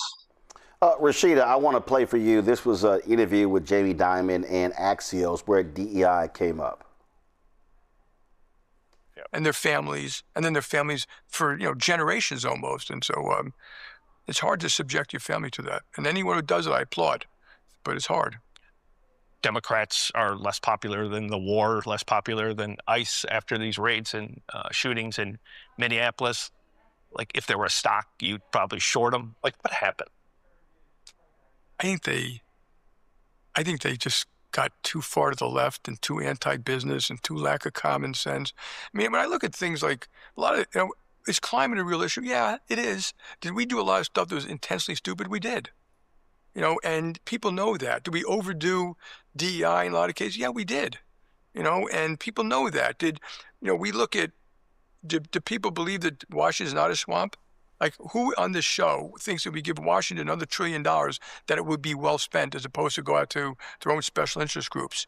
The inefficiency they see in the system is extraordinary. And, the litigation. All right. So, Rashida, you heard him say he probably overdid DEI. And here's this huge announcement, comes in 2020, and you're saying, hell, not even 2 years in, they're stepping back. It became early on clear to some of us who were early hires that the mission that we thought we were hired to do just was not there. So where I think many people were shocked by the time that this interview came out, a lot of us internally were not. It never seemed that there was a true commitment. And it definitely seemed, especially when there was a change, in the presidency, that it gave permission to just say what people have been thinking, leadership have been thinking and really doing all along. And so that made television, right? That made an interview that we all got to see. I think he ended up having to walk a little bit of that back, even though that was the truth, right? That was speaking of the truth. But we had leaders internally that were also saying things like, why do these Black people feel like we owe them something? And that happened on a call that I was on. And of course, I pushed back. My reminder was, I said, well, maybe they think that they're owed something because we made a public commitment for $30 billion to go toward access and resources to support them. When I saw that, I was shocked that it actually came out. I wasn't shocked that that's what the belief was. It obviously takes a lot to make a decision to file a lawsuit. Tanvir, what is your goal? My goal is to justice for Rashida. She is a very brave woman. Forward, even before she spoke to us, she had already gone to human resources, to her managers, to complain about what she was experiencing. There was rampant harassment. She's very courageous for coming forward in the first instance. But no, we filed her lawsuit. We're in court right now. We're in Southern District of New York in Manhattan. JPMorgan's trying to transfer the case, down to Georgia, which we're opposing. They have their own motives for doing that, but we're opposing that motion. Hopefully, the judge decides that quickly and we can move forward and file. So, no, we're going to fight. We're confident in Rashida, confident in our claims. JPMorgan accountable. Rashida, the last one here, I want to read this one here. This is interesting because I remember. This was after 2021. I remember having a meeting with JPMorgan Chase in New York in their ad agency, and even communicating with the chief world global officer of JPMorgan Chase as well. So this is the one that really got me. In another instance in June 2021, Ms. Winfrey openly clashed with the company's non-black marketing team when it suggested a promotional campaign for a virtual Juneteenth event with many team members being in New York. The marketing team wanted to promote the event by juxtaposing how slaves helped each other along the Underground Railroad with how JPMC was guiding black entrepreneurs to help each other through better networking. Ms. Winfrey complained that this strategy was deeply offensive, a sentiment shared by many others outside JPMC, including Natalie Cofield, whom President Biden appointed as the national head of women's business for the Small Business Administration. Ms. Winfrey had invited Ms. Cofield to participate in a panel discussion during the Juneteenth event.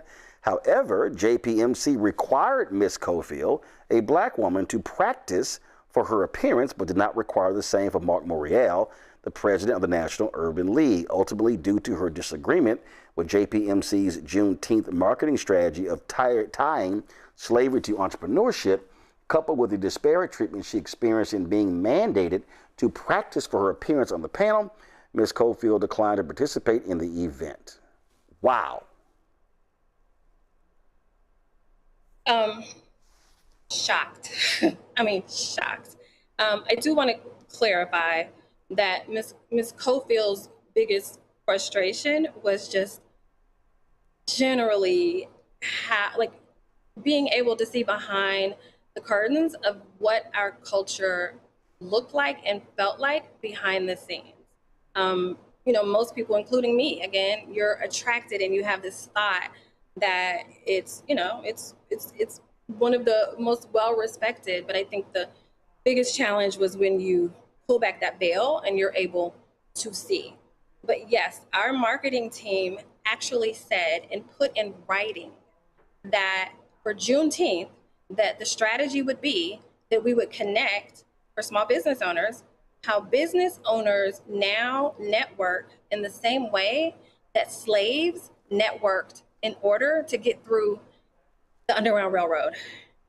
And when I pushed back on that and suggested that that would be not only offensive, but confusing, but not make any sense, at all. Of course, then the challenge was me and not the ridiculousness of comparing slavery and the Underground Railroad to those things that just fit the narrative of our $30 billion commitment that truly wasn't. I was appalled.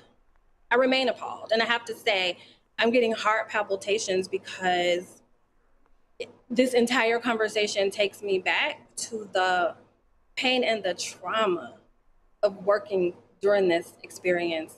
I was a highly credentialed woman who was actually recruited to come to this. And, to then get there and it come to all of this, I mean, who could ever imagine that these are the things that would be happening and being said about a community that we publicly were saying we were supporting? So that is one of the most shocking things to me also, Roland. Tavir, what are y'all seeking in damages? That's to be determined. There's categories of damages that we can obtain. There's a back pay. There's emotional distress. There's punitive damages, attorney's fees. So we're gonna seek the full panoply. Ms. Winfrey has been damaged. She was terminated ultimately, for bogus reasons. After, again, she complained, further about what she was experiencing. And yeah, she's had to move. She had to take another job at an inferior position, and so her life has been upended. She had to do the right thing, stood up, for what was right, and this is what she was rewarded with, termination, and now she's in the aftermath. So, again, we look to hold Chase accountable to the full extent of the law. All right, then. Well, we appreciate both of y'all for joining us to discuss this lawsuit. Thank you, Roland. Thank you for having us. I'm going to go to Greg and Larry before I go to our Howard story. You know what, Greg, the reality is, we called it right here in this show. We made it clear to people. You got to keep your foot on their necks. These companies made all of these multi-billion-dollar commitments. They were gonna fall back on those commitments. JPMorgan Chase started rolling back their advancing pathways in 2025. Didn't even last 5 years. It goes to show you, in terms of history repeats itself. This sounds like exactly how white folks operated after Reconstruction or during Reconstruction. It does, Roland. It's complicated, brother. It's funny you mentioned Reconstruction because it makes me think about the Civil Rights Act of 1866, of course, and then the law that eventually found itself codified in places like 1981, Section 1981. And of course, as you read the same complaint that we did, she has Title VII claim there under Section 1981. She's also, filed with the EEOC. I don't know how that's going to work out, particularly given this administration. But when I say it's complicated, race isn't enough. Racial solidarity isn't enough. Representation isn't enough because three of the major characters in this drama, three of the major people in that complaint are Black men. And, I suspected it when I looked at how she has been harassed, the texts, the salacious kind of sexual innuendo trait. And then when I looked them up, I was like, damn. I remember maybe about 15 years ago, I had a student over at Howard Law School who wrote a paper on Title VII and how Title VII cases become more complicated when everybody involved is Black. You exposed Jamie Dimon, of course, and he's been doing that for a long time. He's come to Howard. I see he spoke at Charter Day. I'm sitting in my academic regalia laughing, like, really, this is what we're doing right now? Those Africans that built Wall Street in Manhattan, as in Chase Manhattan, and the literal octagon that you have as your symbol is a cut section of a water pipe. That's some of the work those captive Africans did. You're going to talk about that while these Negroes are standing here clapping. It reminds me of what Hosea Williams told James Baldwin in Atlanta when he said, this is not what Dr. King was fighting for some Negroes to get up into these suites and then have a class division against the rest of us. And reading the complaint, Sister Winfrey has been harmed. And she, I think, will be compensated. I think that Mr. Rahman, his firm, will be able to do that. I'm thinking, like you always think, Roland, I think we all do, about the structural reforms and what happens, how do we hold ourselves responsible in a community when her Title VII claim, her sexual discrimination claim, involves more Black men who worked in there with JPMorgan than anything else. In our community, how do we address the question of responsibility when we do fight to get people in those positions and some of them Negroes turn around and behave just like white men? Brother, that complaint, man, I'm just sitting there shaking my head and because how many times have we seen that, Roland? How many times have you seen it? We fight to get somebody in the room and then they turn around and act like the people who we were fighting to get them in the room. It's a difficult situation. See, I remember vividly, Larry, when they announced their advancing Black pathways. In fact, I'm looking here to see. So this is the actual press release. It's still up on their website. I didn't see a date on here. I'll try to, lays out grows existing firm efforts to expand. Entrepreneurs of Color Fund expands to Greater Washington area. You see this here. Making the economy work for more people is not only a moral obligation, it's a business imperative. This is, they're quoting Thasanda Duckett, CEO. This is when she was with JPMorgan Chase's Consumer Bank. She's now over CEO of another company. Strengthen education and job training, grow careers, build wealth, fellowship initiative, all this stuff. And so it's real simple. It ain't hard. Did you meet your commitment? Did you increase loans or did they decrease? And the issue that I have with initiatives like this, and I'm always paying attention to this, Larry, is are they real or are they performative? And see, this is the thing that I need Black people, Black organizations to stop doing. I need Black organizations, when these initiatives roll out, and I'm talking about a series of Black organizations. I'm talking about civil rights groups. I'm talking about advertising groups. I'm talking about all sorts of groups. We gotta stop thinking that when somebody comes and presents a sponsorship check, we should be handing them an award for being a community partner. And see, I'm always about check the numbers, check the data. I have said this to the NAACP, to the National Urban League, to Rainbow Push. I've said it to NAN. I've said it to Ad Color. I've said it to numerous groups. Stop letting people hand us a crumb because they bought a table or sponsored a workshop or sponsored a convention, and we're getting left out of billions and billions of dollars of capital. Yeah, Roland, there's some really hard questions that really no one wants to ask. They really don't want to ask these questions. They really don't have the answers. You had some really important points as it relates to this, like a sponsorship. We see this all the time in the Black community, with, large banks like this, whether it's like a Black History Month or Juneteenth or, something else related, to Blackness in America. And they sponsor these events and maybe annually for 10, 15, 20 years. But it's a pittance. It's small numbers, as you highlighted. And this is a much larger issue with Chase and banking in America in terms of, we talked earlier about systemic racism. Chase is not the first time they've been called on the carpet as it relates to their policies.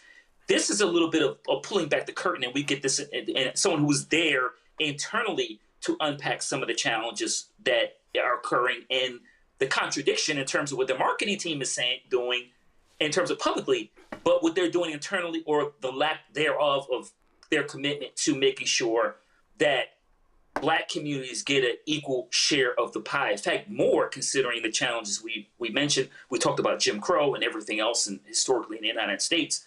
And then the larger issue of housing, job training, et cetera, that Black people have been locked out of and continue to be locked out of. And then the role switch in terms of George Floyd, Breonna Taylor, and some of the other things that some of these organizations did during COVID, talked about we commit to the Black community, and then their role switch because of politics. And this speaks to commitment to the cause and the moral commitment to making sure that Black people have the opportunity to do well in this country and buy homes, have small, larger businesses, and not simply live, but our communities thrive. And this proves, once again, pulling the curtain back, that not only this shit had to deal with misogyny in terms of racism and racism and gender, how it intersects, but also larger questions about the true commitment of the bank to making sure Black people are treated equally. And last thing before I go to a quick break, so we discuss the Howard University story. I also need Black people who helped put their name in the press release to be held accountable and hold JPMorgan accountable. This is the press release. JPMorgan Chase said, leveraging expertise, Sekou Kalon will lead advancing Black pathways, reporting to executive sponsor Basunda Duckett. She later left to become CEO of another company. JPMorgan Chase has also established an external advisory council to offer unique expertise and inform ABP's approach to driving inclusive growth in communities.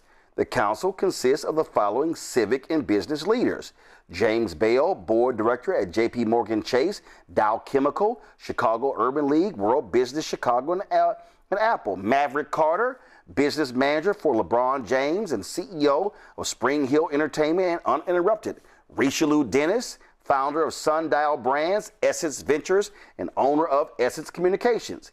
Kevin Hart, actor, comedian, and CEO of Heartbeat LOL Network.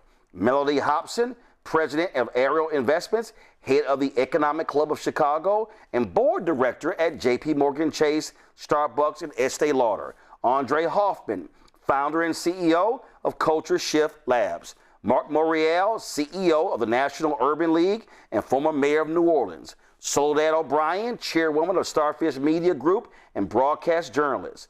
Secretary Colin Powell, former U.S. Secretary of State and U.S. Army General. James Reed, Ashley Stewart, CEO, founder and president of Firepine Group. Secretary Condoleezza Rice, former U.S. Secretary of State, former National Security Advisor, and professor at Stanford Graduate School of Business. Michael Sorrell, president of Paul Quinn College.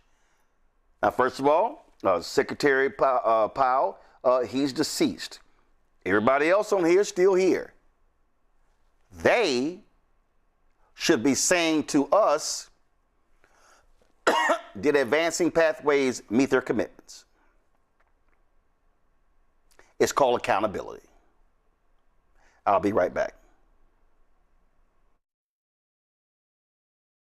This week on the other side of change. Black life, Black death, in a country that was never built for us. We are talking about 18-year-old Nolan Wells, his family's search for answers, and the way that our own trauma is showing up in how we are reacting to the news. Where was Nolan in the 90 minutes between when you're claiming you last saw him and when you actually left the island? Because 90 minutes is a lot of time. So where was he?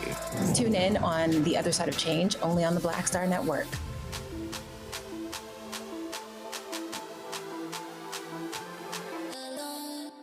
I'm Swing Cash, Basketball Hall of Famer, and you're watching Roland Martin Unfiltered.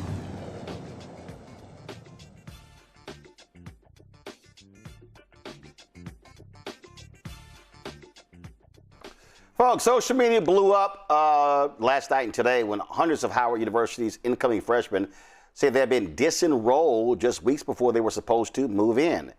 On Wednesday, emails like this were sent to students who had not paid at least 50% of their balance by saying July 10th, saying they could no longer hold a spot for them in the incoming class for fall 2026. Multiple students said they were waiting for grants, scholarships, and federal funding to clear their balance.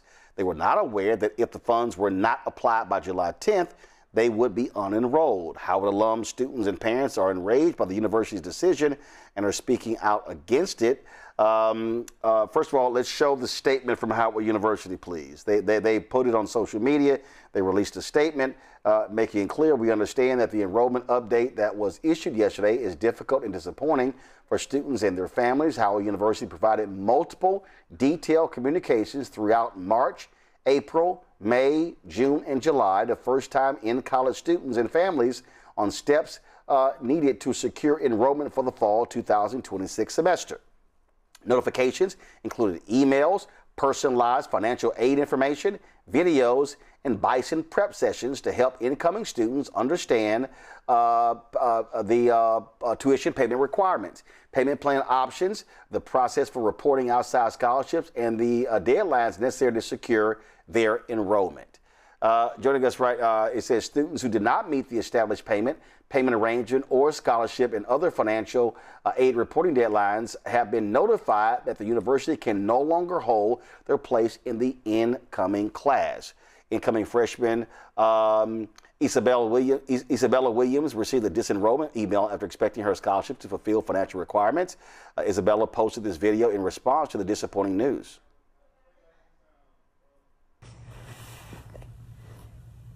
I don't like being emotional.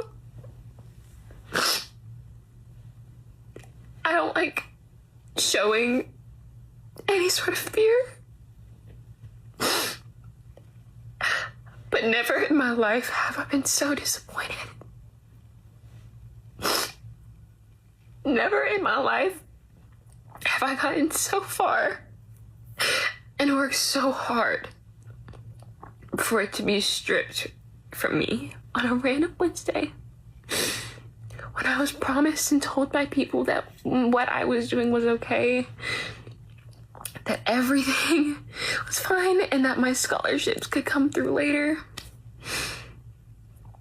And then I'm suddenly unenrolled from a dream school, from a school that I worked so hard to get into, to afford to go to, because my mother wasn't able to continue her education there for the same reason.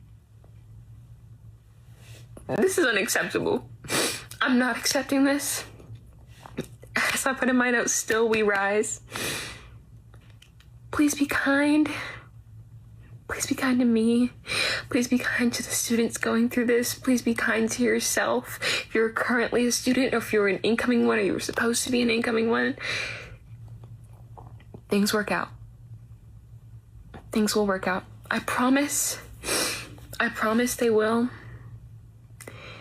But that doesn't mean it's not hard. But I'm hoping that I can get through this. And I hope that this can be motivation to everyone and anyone that bad things can happen and we will still rise. And the sun will come up the next day. And I'll still be able to help people the way that I want to. Because nothing will stand in the way of my light, even if it feels like it is. I love you all. I love you all very much. Folks, there are a number of videos like that with incoming first-year students now left to their own devices. Organizations like the Esther Funds Foundation are now trying to step in and support. They posted a statement offering aid to the incoming Howard freshmen, sharing that the Esther Funds Foundation stands with Howard University students facing sudden enrollment uncertainty. We recognize how frightening and destabilizing this moment can be, and this is exactly why EFF exists, to help students navigate financial emergencies, resource gaps, and barriers that threaten their path to graduation. Affected students may email nationals@estherfundsinc.org with the subject Howard Student Support, and include a brief summary of the deadline they are facing and a redacted screenshot when helpful. They ask, please do not email social security numbers, passwords, verification codes, tax returns, or full financial account details. Isabella Williams and Laverne Mickens, a parent widely known for providing college funding resources, known as the Scholarship College Mama on social media, join us right now. So, Isabella, I'll start with you. Howard said notifications were sent over a period of months. Did you receive those? Received those emails, and I directly contacted financial office to ensure that I was good to go. I talked to them about my personal situation. I told them that I have external scholarships that will cover the remainder of my balance, which is $12,000, and they said it was okay. I submitted it through Backpack. I gave them all of my needed documentation, and they said I was fine. So I didn't enroll in a payment plan because I was told not to. We understand that we were given emails, but we also know that we directly communicated with Howard University. So what they're saying to the press versus what they're saying to us is entirely different. Okay, when you say you talked to them, they assured you. Did you detail who you talked to? Were they an authority? Was it a student? Was it the financial aid director? Who did you actually talk to? I called multiple times. I think sometimes they were students and other times they may have been a regular adult employee, but I will say that they don't specify who it is. They just say that it's financial aid office. And to be quite frank, it takes so long to get on the phone with anyone that the last thing I'm thinking about is the title of who I'm talking to. I'm just happy I have someone to talk to. No, I understand that. What I'm saying is when you were calling, you got these assurances. Were you noting the name and the title of the person you were talking to, so anything happened later, you can follow up and say, no, Pam so-and-so or David so-and-so on this date told me this? Well, no, because like I just stated, we should be able to trust our university. We should be able to call our university, ask a question, get it answered, and not have to give it a second thought. I understand that some people will say, well, their reputation will precede you and you should have assumed otherwise. But I believe that it's okay for students to have trust in their university and we should be able to. So to answer your question, no, but I genuinely did not think that I had to. Laverne, some students were inadvertently removed, and our understanding that they've been added back. Any idea of actually, we've heard hundreds, we've heard 500. Any idea of how many students have actually been impacted at Howard? Hi, Roland. Thank you for having me on tonight. I'll tell you this, between 3 and 5 p.m. last evening, I got hundreds of emails and direct messages, and I was up until 4 o'clock this morning answering at least 300 to 400 emails. So I would have to say several hundred families were impacted. Some are saying 500. Some people are saying more. And as to your question of people being reinstated, I did speak to a couple families that were veterans that were waiting on the GI Bill and other veterans benefits. I know they got priority, and someone from Veterans Affairs reached out to the college and got their particular situation straightened out. So I know some of the students that were re-enrolled were families of veterans with veteran benefits and the GI Bill and things of that nature. But several hundred, if not 5 or 6 or more, I know students that had full rides that got kicked out of school last night. I know Jackie Robinson, Bill Gates scholars, Coca-Cola, kids with full tuition and full ride scholarships that were either told that they didn't need to get on a payment plan, or they tried to get on a payment plan and there was a glitch to the system. They spoke to the director of financial aid. They also spoke to a woman named Mrs. Frazier. They spoke to several people who gave them several different conflicting messages. And so I just made a video last week about how we need to be more clear with parents and families and students about this entire process.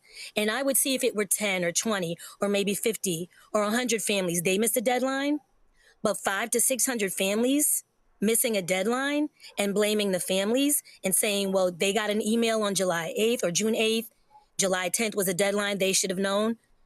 All of these families were told several different things, and they've got screenshots, documentation, emails. They've got proof. So we wanted someone from Howard University to come on the show to explain what happened. They did not provide anyone. They simply sent us that particular statement. Obviously, this is a lot of people are distraught. Like I say, I've seen numerous videos like that of Isabella. Isabella, since this happened, again, there's been a huge response. Have you heard from anyone with the university today regarding your status? No, I haven't heard anything directly from the university. I called the financial aid office, I called the bursar office, and I left messages for both of them, but I have received nothing in return. I've also emailed enrollment engagement like we were expected to do, and I got nothing in return. Luckily, I'm one of the students that has gotten their classes back, but I now have a $30,000 bill, and they haven't said whether I'm actually reinstated. So right now, even though I have a little bit of hope, there's still no transparency, there's no communication, and there's a bill that a lot of us have that we cannot afford to pay. Laverne, when we talk about, look, cost of education is insane these days. And if we talk about, what it costs to go to Howard University, I've talked to some folks, we're talking, upwards of $50,000. And in fact, this is from Howard University's own website that lists various cost estimate, indirect. It says that the total cost estimate you're talking about could be some $64,000 annually. And I can only imagine, I mean, you listed Jackie Robinson scholars, Bill Gates scholars, and others. I mean, I can only imagine if you're a family and you are expecting a scholarship that's going to pay for all of that, and a scholarship hasn't arrived. So what the university is saying is, no, you as a family, you actually have to make up that $30,000, $40,000, $50,000 shortfall. Is that what they're saying here? With that. That's what Howard is saying, but as a parent of 5 children I've put through college, this is how scholarships work, right? So scholarships are usually paid out in August, September the latest, and the colleges know this. So, for example, in my situation with my kids, I'll get, or my daughter will get, an email from the scholarship. We're going to cut the check like Scholarship America says and does. We'll send it to you with the college's name. You send it to them. I forward that email to the director of financial aid. They put a note in her account and they credit her the amount of the scholarship because they know the money's on the way. They never tell me, well, Mrs. Mickens, we know you won the scholarship, but you've got to swipe your card and pay this money. What they will say is you need to have possibly a zero balance either before you step foot on campus or before classes start. But scholarships usually pay out in August and September, especially big national, well-known scholarships that are $20, $30, $40, $50,000, which a lot of these kids won these scholarships. Howard is not new. How old is Howard University? They've been taking these students with these scholarships for how many years? They know how this works. They know how scholarships work. They know how grants work. They even know how loan disbursements work. And even with the big, beautiful bill and the changes on July 1st to Parent Plus loans, direct subsidized, unsubsidized loans, Pell Grants, SEOG grants, and all of that, even with those changes, the amount of money that will be dispersed at a certain time, they're supposed to communicate with the parents. They're supposed to communicate with the student. I think what happened is students turn 18 and what happens? We've got FERPA laws. They are talking only to the students because according to them, the student is the adult. And they sent all those emails to their howard.edu email, which by the way, they've been kicked out of school. They don't even have access to that email anymore. They're not communicating with the parents. I don't know if the student is communicating with the parent. There's just miscommunication all around. So like I said, I know kids with scholarships, with grants. I know kids waiting on their loans, Parent Plus loans haven't been paid out yet. And of course, the GI Bill and military aid hadn't been paid out yet. People are distraught. There are people in California, Chicago, Atlanta, Texas, that can't just hop in a car and drive to DC, which I'm suggesting at this point, they're not answering your email and they're not picking up the phone. So you need to, you need to show up. They need to see your face. Because clearly Howard is playing in everyone's faces and you need to show up and let them know this is serious and where's the pivot to plan B? Because I know kids that turn down full rides to other schools to go to their dream school, Howard, which is now turning into their nightmare. Going to my panel. Greg, you're a professor there at Howard University. I'm quite sure you have heard these stories before. I'm trying to speak very deliberately right now. This is as familiar to me as the chair I'm sitting in right now. I know it's not only Howard either. So, young Sister Williams, I expect to see you on campus very shortly. And I want you to know, and I want everybody to know, the faculty know nothing about this. Because as you said, Sister Mickens, as you know, we don't get any of those emails. A university is this, quite simply. One of my colleagues said this many years ago. It is the students and the faculty. They're not coming to the swag surf, the Greek-led organizations, the football game, the parties. They're coming to the class. Everybody else is there to facilitate that enterprise, and everything else surrounds that. When you have a system where we are not aware of this, I'm aware of it because I, like a lot of people, am in with these students and their families, their communities. So I got I didn't get nearly as much as you did, Sister Megan, because people look at you as a problem solver, and rightfully so. But this is not new.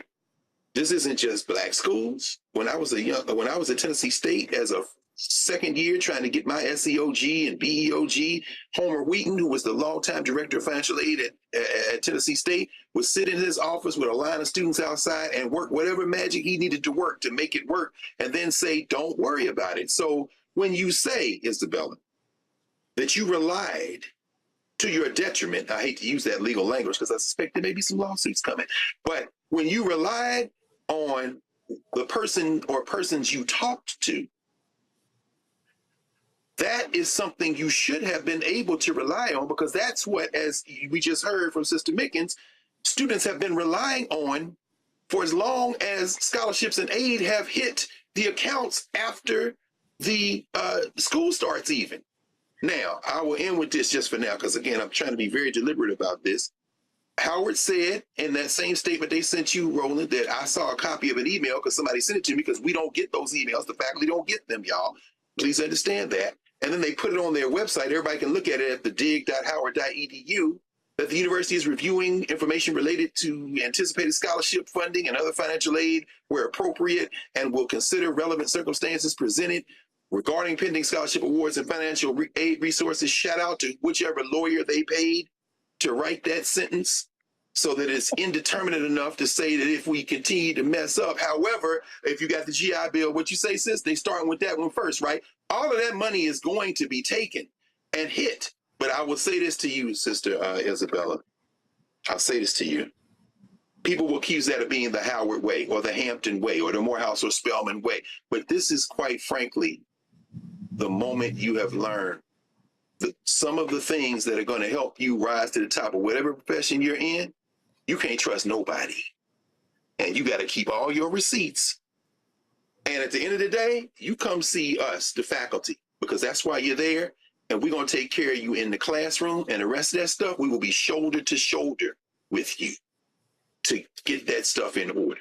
I expect this to be worked out, but the first thing you're going to work it out is because you got on social media. Trust me, you got the skill set that's going to help all this get resolved. And I hate to say that because I love Howard. I love my HBCUs. I've been out 26 years. And it breaks my heart. I'm going to stop talking because it made me want to fight somebody, quite frankly. You're a university professor. Obviously, if you're a student, this is not what you will be wanting dealing with in July when you think in a month you're headed to campus. Yeah, Roland. So you're right. I've been teaching in higher education. I have to note that I'm also a Howard alum, went to Howard for graduate school, and have a son who's currently enrolled at another HBCU, so very familiar with the financial aid process. And so I do want to ask, I'm curious, young lady talked about the financial aid package. And so I'm curious, is her scholarship something she's receiving from Howard, and or are you receiving it from an external foundation, et cetera, as it relates to some of the financial aid you're describing?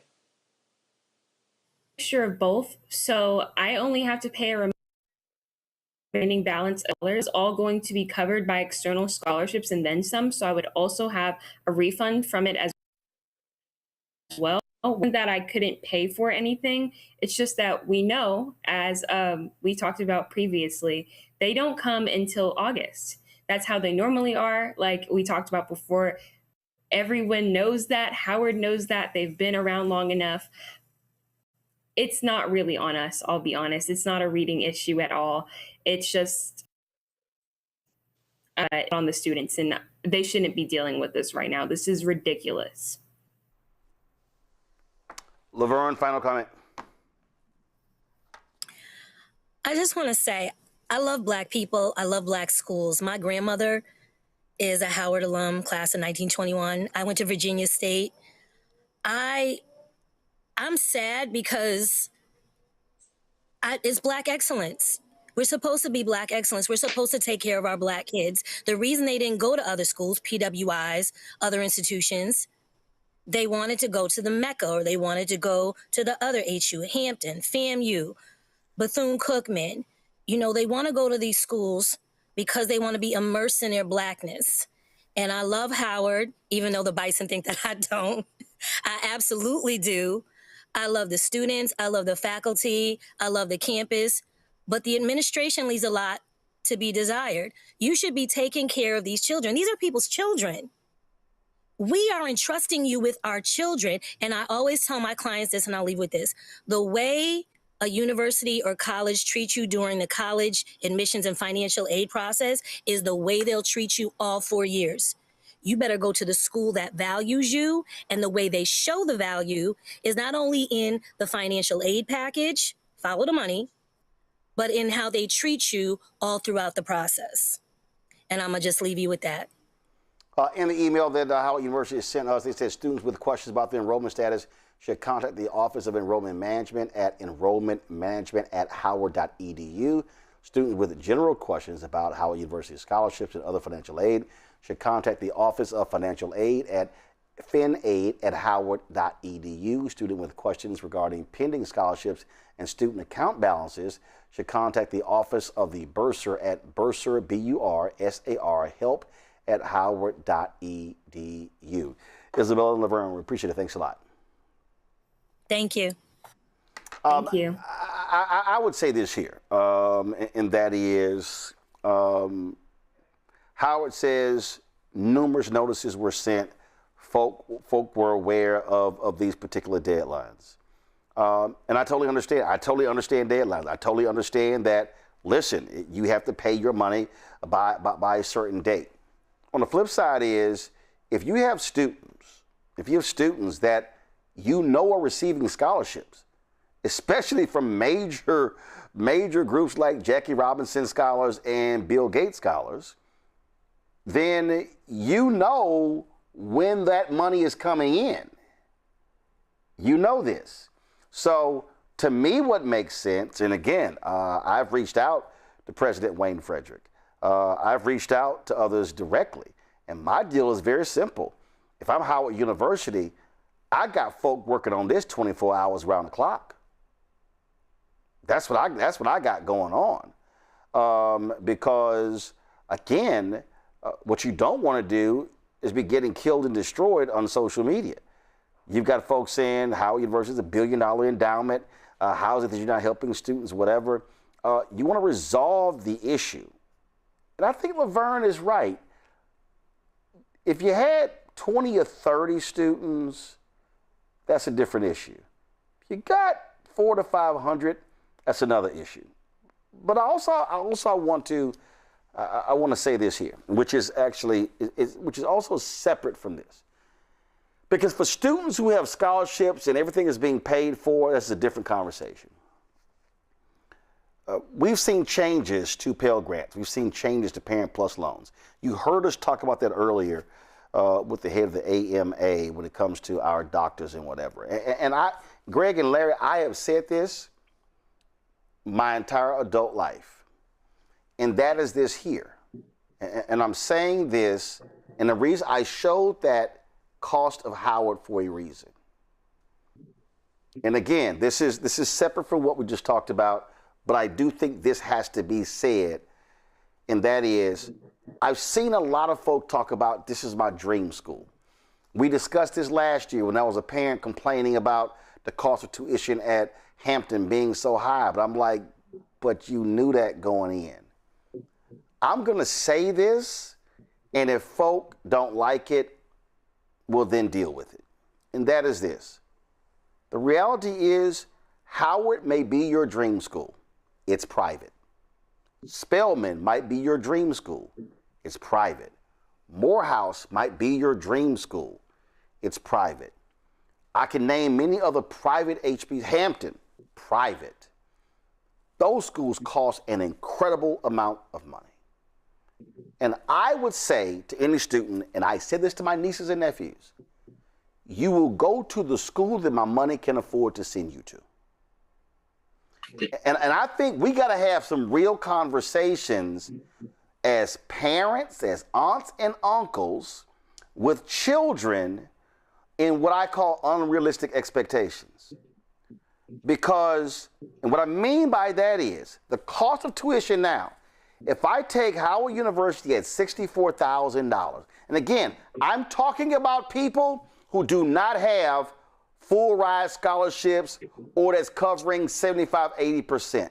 I'm saying if you are a parent of a child and that child really wants to go to Howard, 64, and then remember, 64,000 times 4. That's $250,000. Right. We haven't factored in travel back and forth. That's $250,000. Pell Grant is $6,000. 4 years is $24,000. You still left with $220,000.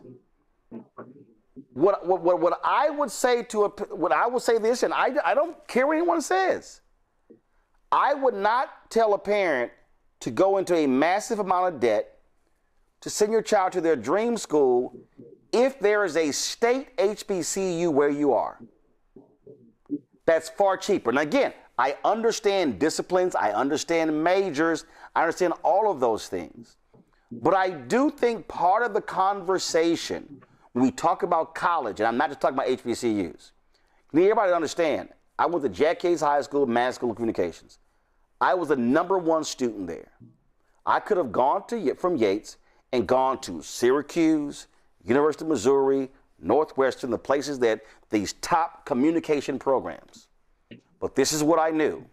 My brother was a year ahead of me at Texas A&M. My sister was right behind me. My parents were going to have 3 kids in college at the same time. There was no way I was going to be able to go to Syracuse in Syracuse, New York, or Northwestern in Chicago, in Evanston, outside next to base of Chicago, or go to the University of Missouri, which is I think is Columbia. I forgot where they are, and be able to afford to go there all 4 years.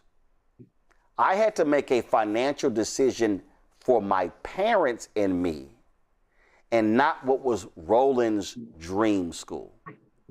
And I know some people that USC is their dream school, Greg. It's $80,000 a year.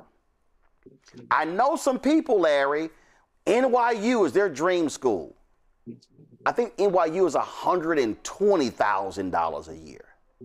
And so what I do hope that what this conversation spurs for parents of seniors and juniors and sophomore and freshmen is that we need to be sitting down and really talking about the cost of college and what the impact is going to be on parents and others, because these are real numbers, and we're not even talking about if your child then chooses to go to graduate school, Larry. Yeah, Roland, this is a really complicated issue, and we need a whole show to really drill down on issues relating to higher education, HBCUs, the big beautiful bill, the changes that have took place, and I'm impacted as a parent about loans, etc., and also expectations and the challenges for students who are first-in-time, first-generation students, because that's an additional layer that we haven't discussed in terms of how many of these students, this is the first time they'd be the first person in their family to go to college, and how to navigate, particularly if they're obviously they don't live in DC, how to navigate not only the financial aid process, whether you're getting external or internal loans, financial aid, but also how do you navigate after you've been admitted? And once you to matriculate, how do you choose classes? What's the process? The down payment. These are all some of the issues my wife and I have dealt with. I said as a student who's in college, but we both are college educated and understand how to navigate that and face the same challenges. But I think the overall, Roland, and I'm glad we're talking about this tonight, is there's a bigger story about the challenges relating to higher education that far larger than Howard University that we discuss as a Black community. And this is why workshops and various other things are really important to have these honest conversations you highlighted with students, whether they attend HBCU or PWI or some other kind of minority serving institution. But this is, once again, a complex situation that obviously is filled with some misinformation, but we need to really figure out, obviously, how to support these systems and students, but also the larger conversation about higher education and what it means in the Black community and attending post-secondary institutions. Yeah, I just, again, I've had conversations, Greg, with folks at different places, and specifically to HBCUs. And it was shocking to me, Greg, the number of parents and students who had no understanding of a private HBCU and a public HBCU. And I'll never forget, we were at the Howard Theater. The late Joe Madison was on the panel, God rest his soul. And we were discussing the upcoming election, so that had to have been, I think it was a midterm election. And a brother stood up, and the brother said he was blaming Obama. He was complaining about the cost of education. And he said that his desire was to be a university professor. And he had gone to Xavier for his undergrad. He had gone to Tulane for his postgraduate. And he was lamenting having $120,000 or upwards of $200,000 in debt.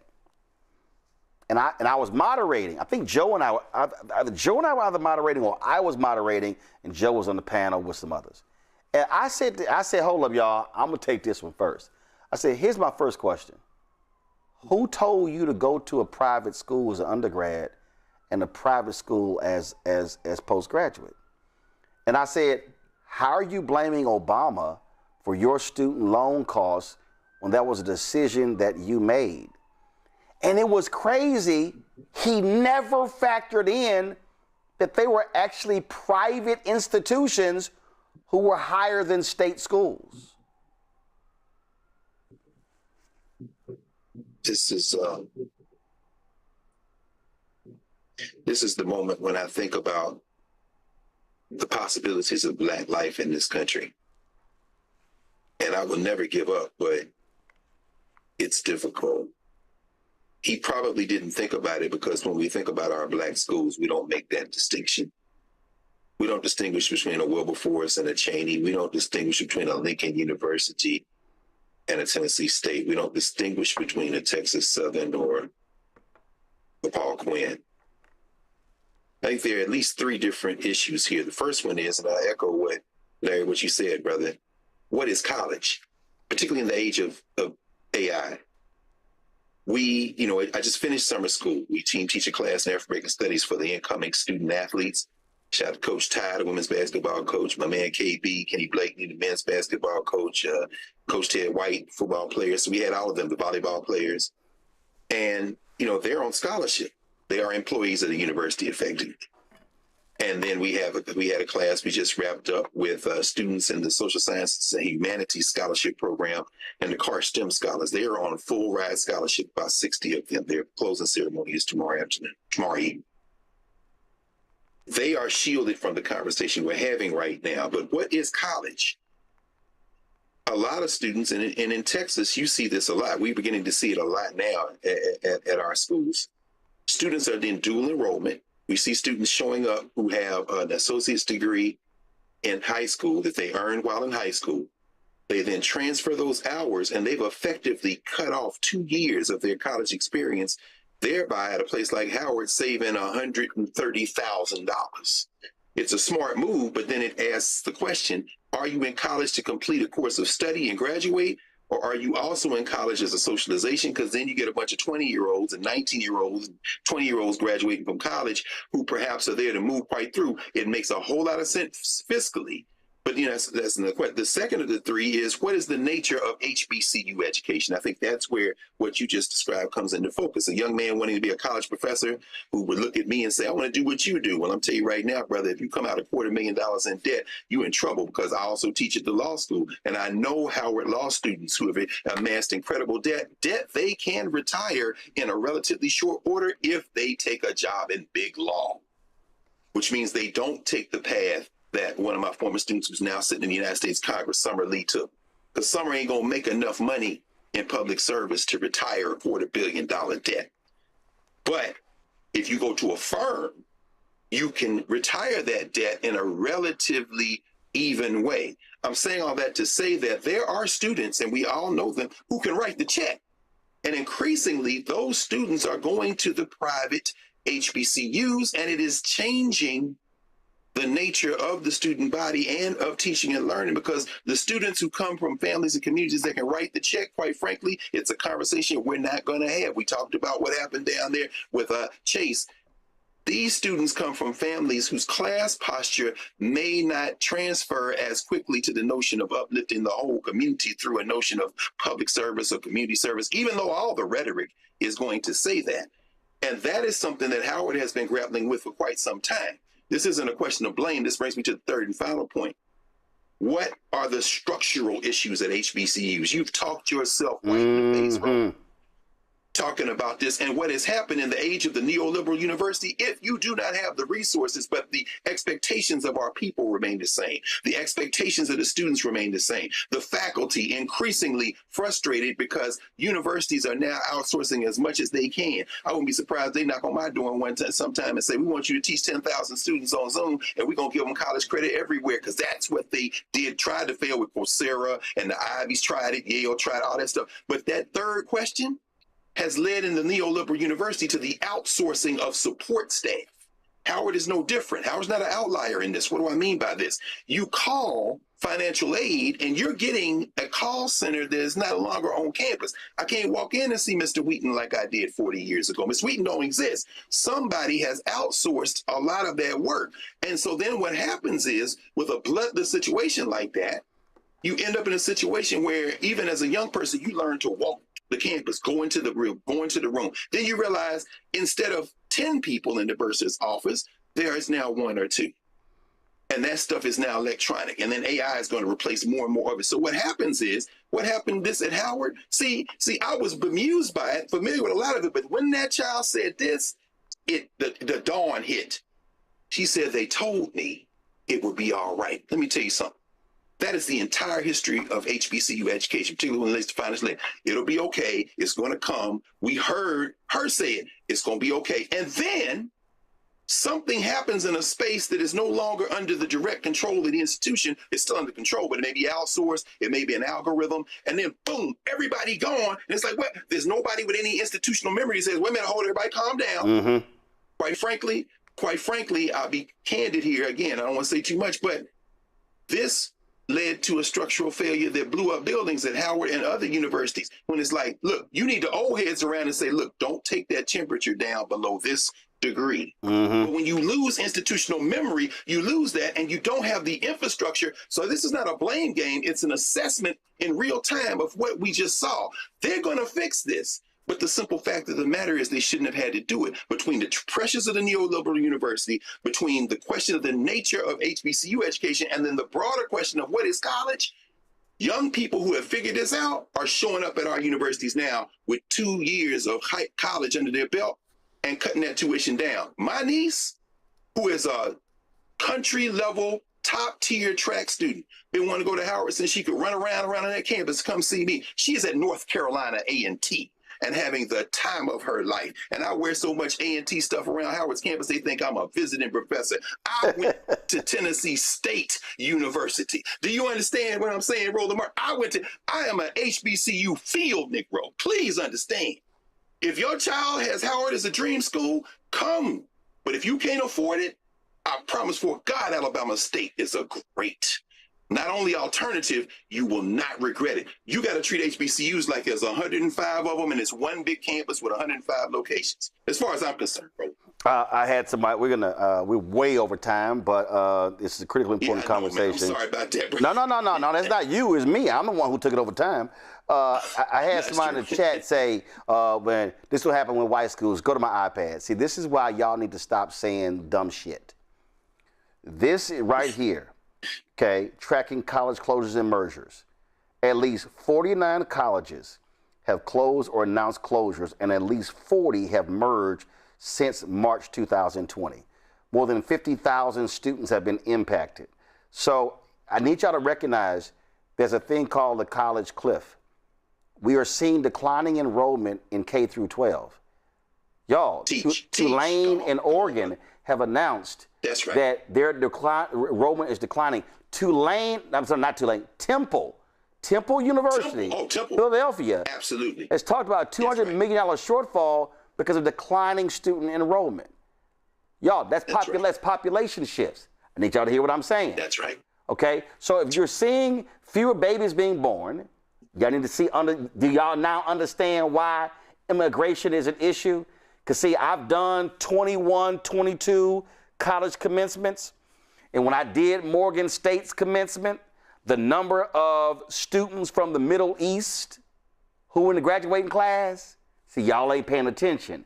A lot of y'all don't realize that of the nation's 107 HBCUs, or the number could be higher, but let's just say HBCUs, it's about 250 to 270,000 students. 20% of the students at HBCUs are non-black. That's right. So people need to understand what's going on here. What I am saying, that this is a moment that these parents are going through all this stuff right now.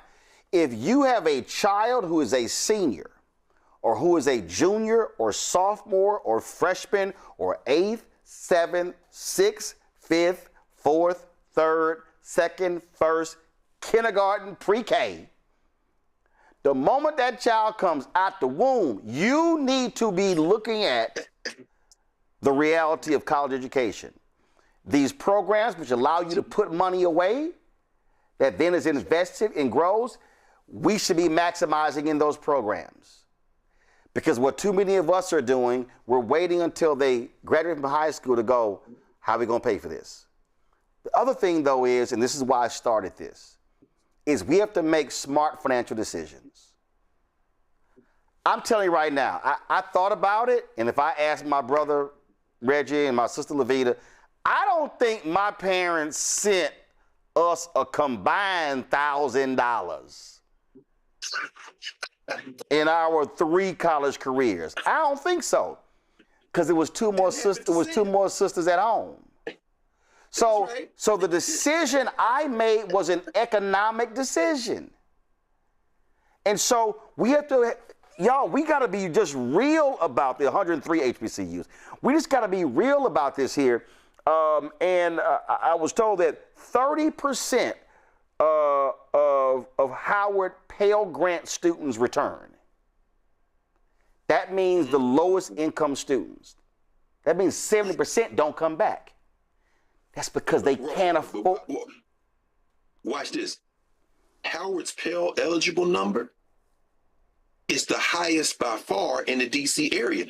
Private HBCUs take, if you were an accountant, Roland, you would say, oh no, y'all can't take all these Pell eligible students. Why? Because that's the mission. Georgetown, American, GW, they wouldn't let you. Howard takes those Pell eligible students because that's the mission. But are they setting them up, Roland? Is that a setup for failure?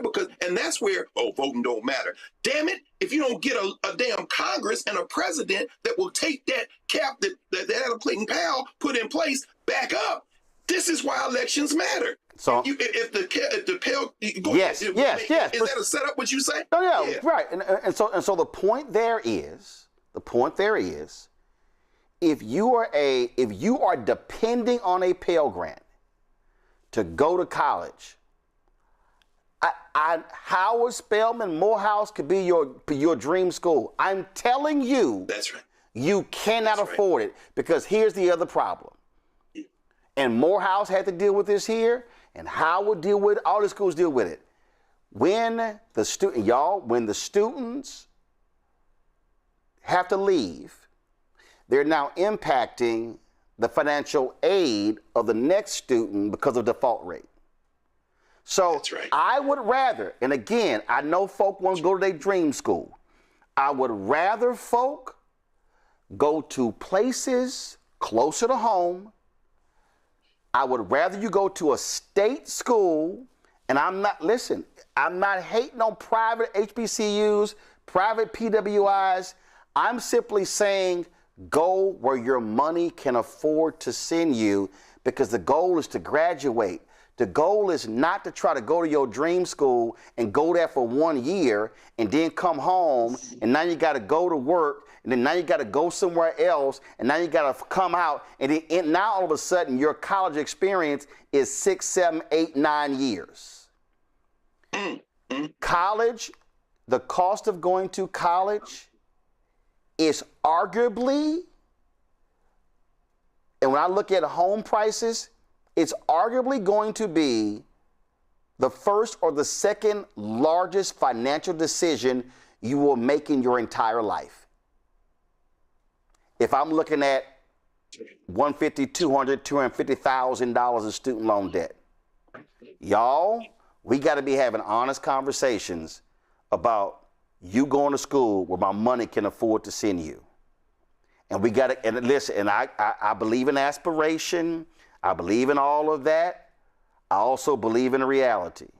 And I'm telling you right now, I would have been insane to tell my mama and daddy with a 1,500 square foot house in Clinton Park in Houston with 3 sisters at home, hey, I want to go to the top broadcasting program in the country. I want to go to Syracuse University in upstate New York.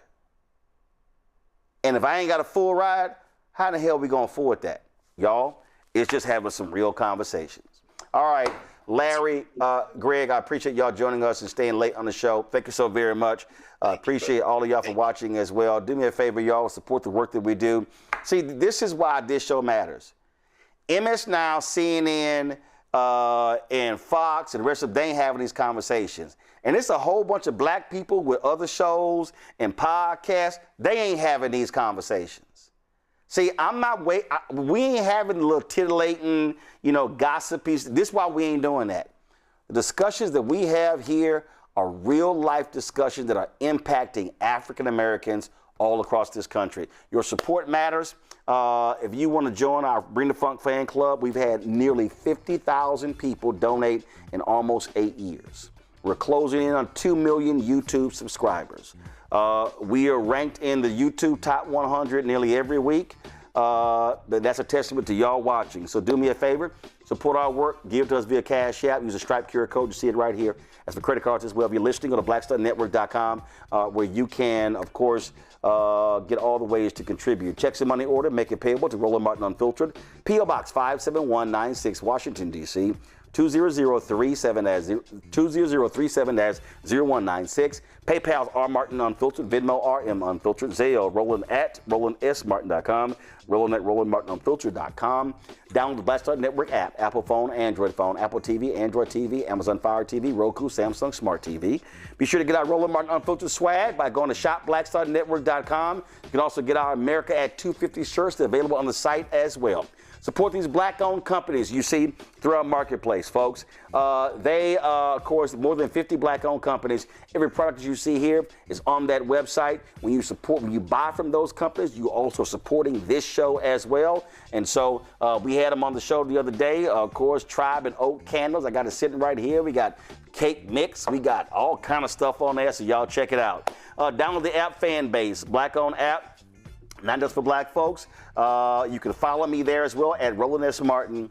Folks, that's it. Tomorrow, I'm going to announce a new show we're launching here on Roland Martin Unfiltered that's specifically targeting brothers. That's right. We are expanding. This is why support is so critical because, y'all, we ain't sitting here having BS conversations. That's why we don't do gossip. We keep it real. We keep it honest. We keep it black. I'm going to see y'all tomorrow right here at Roland Martin Unfiltered on the Black Star Network.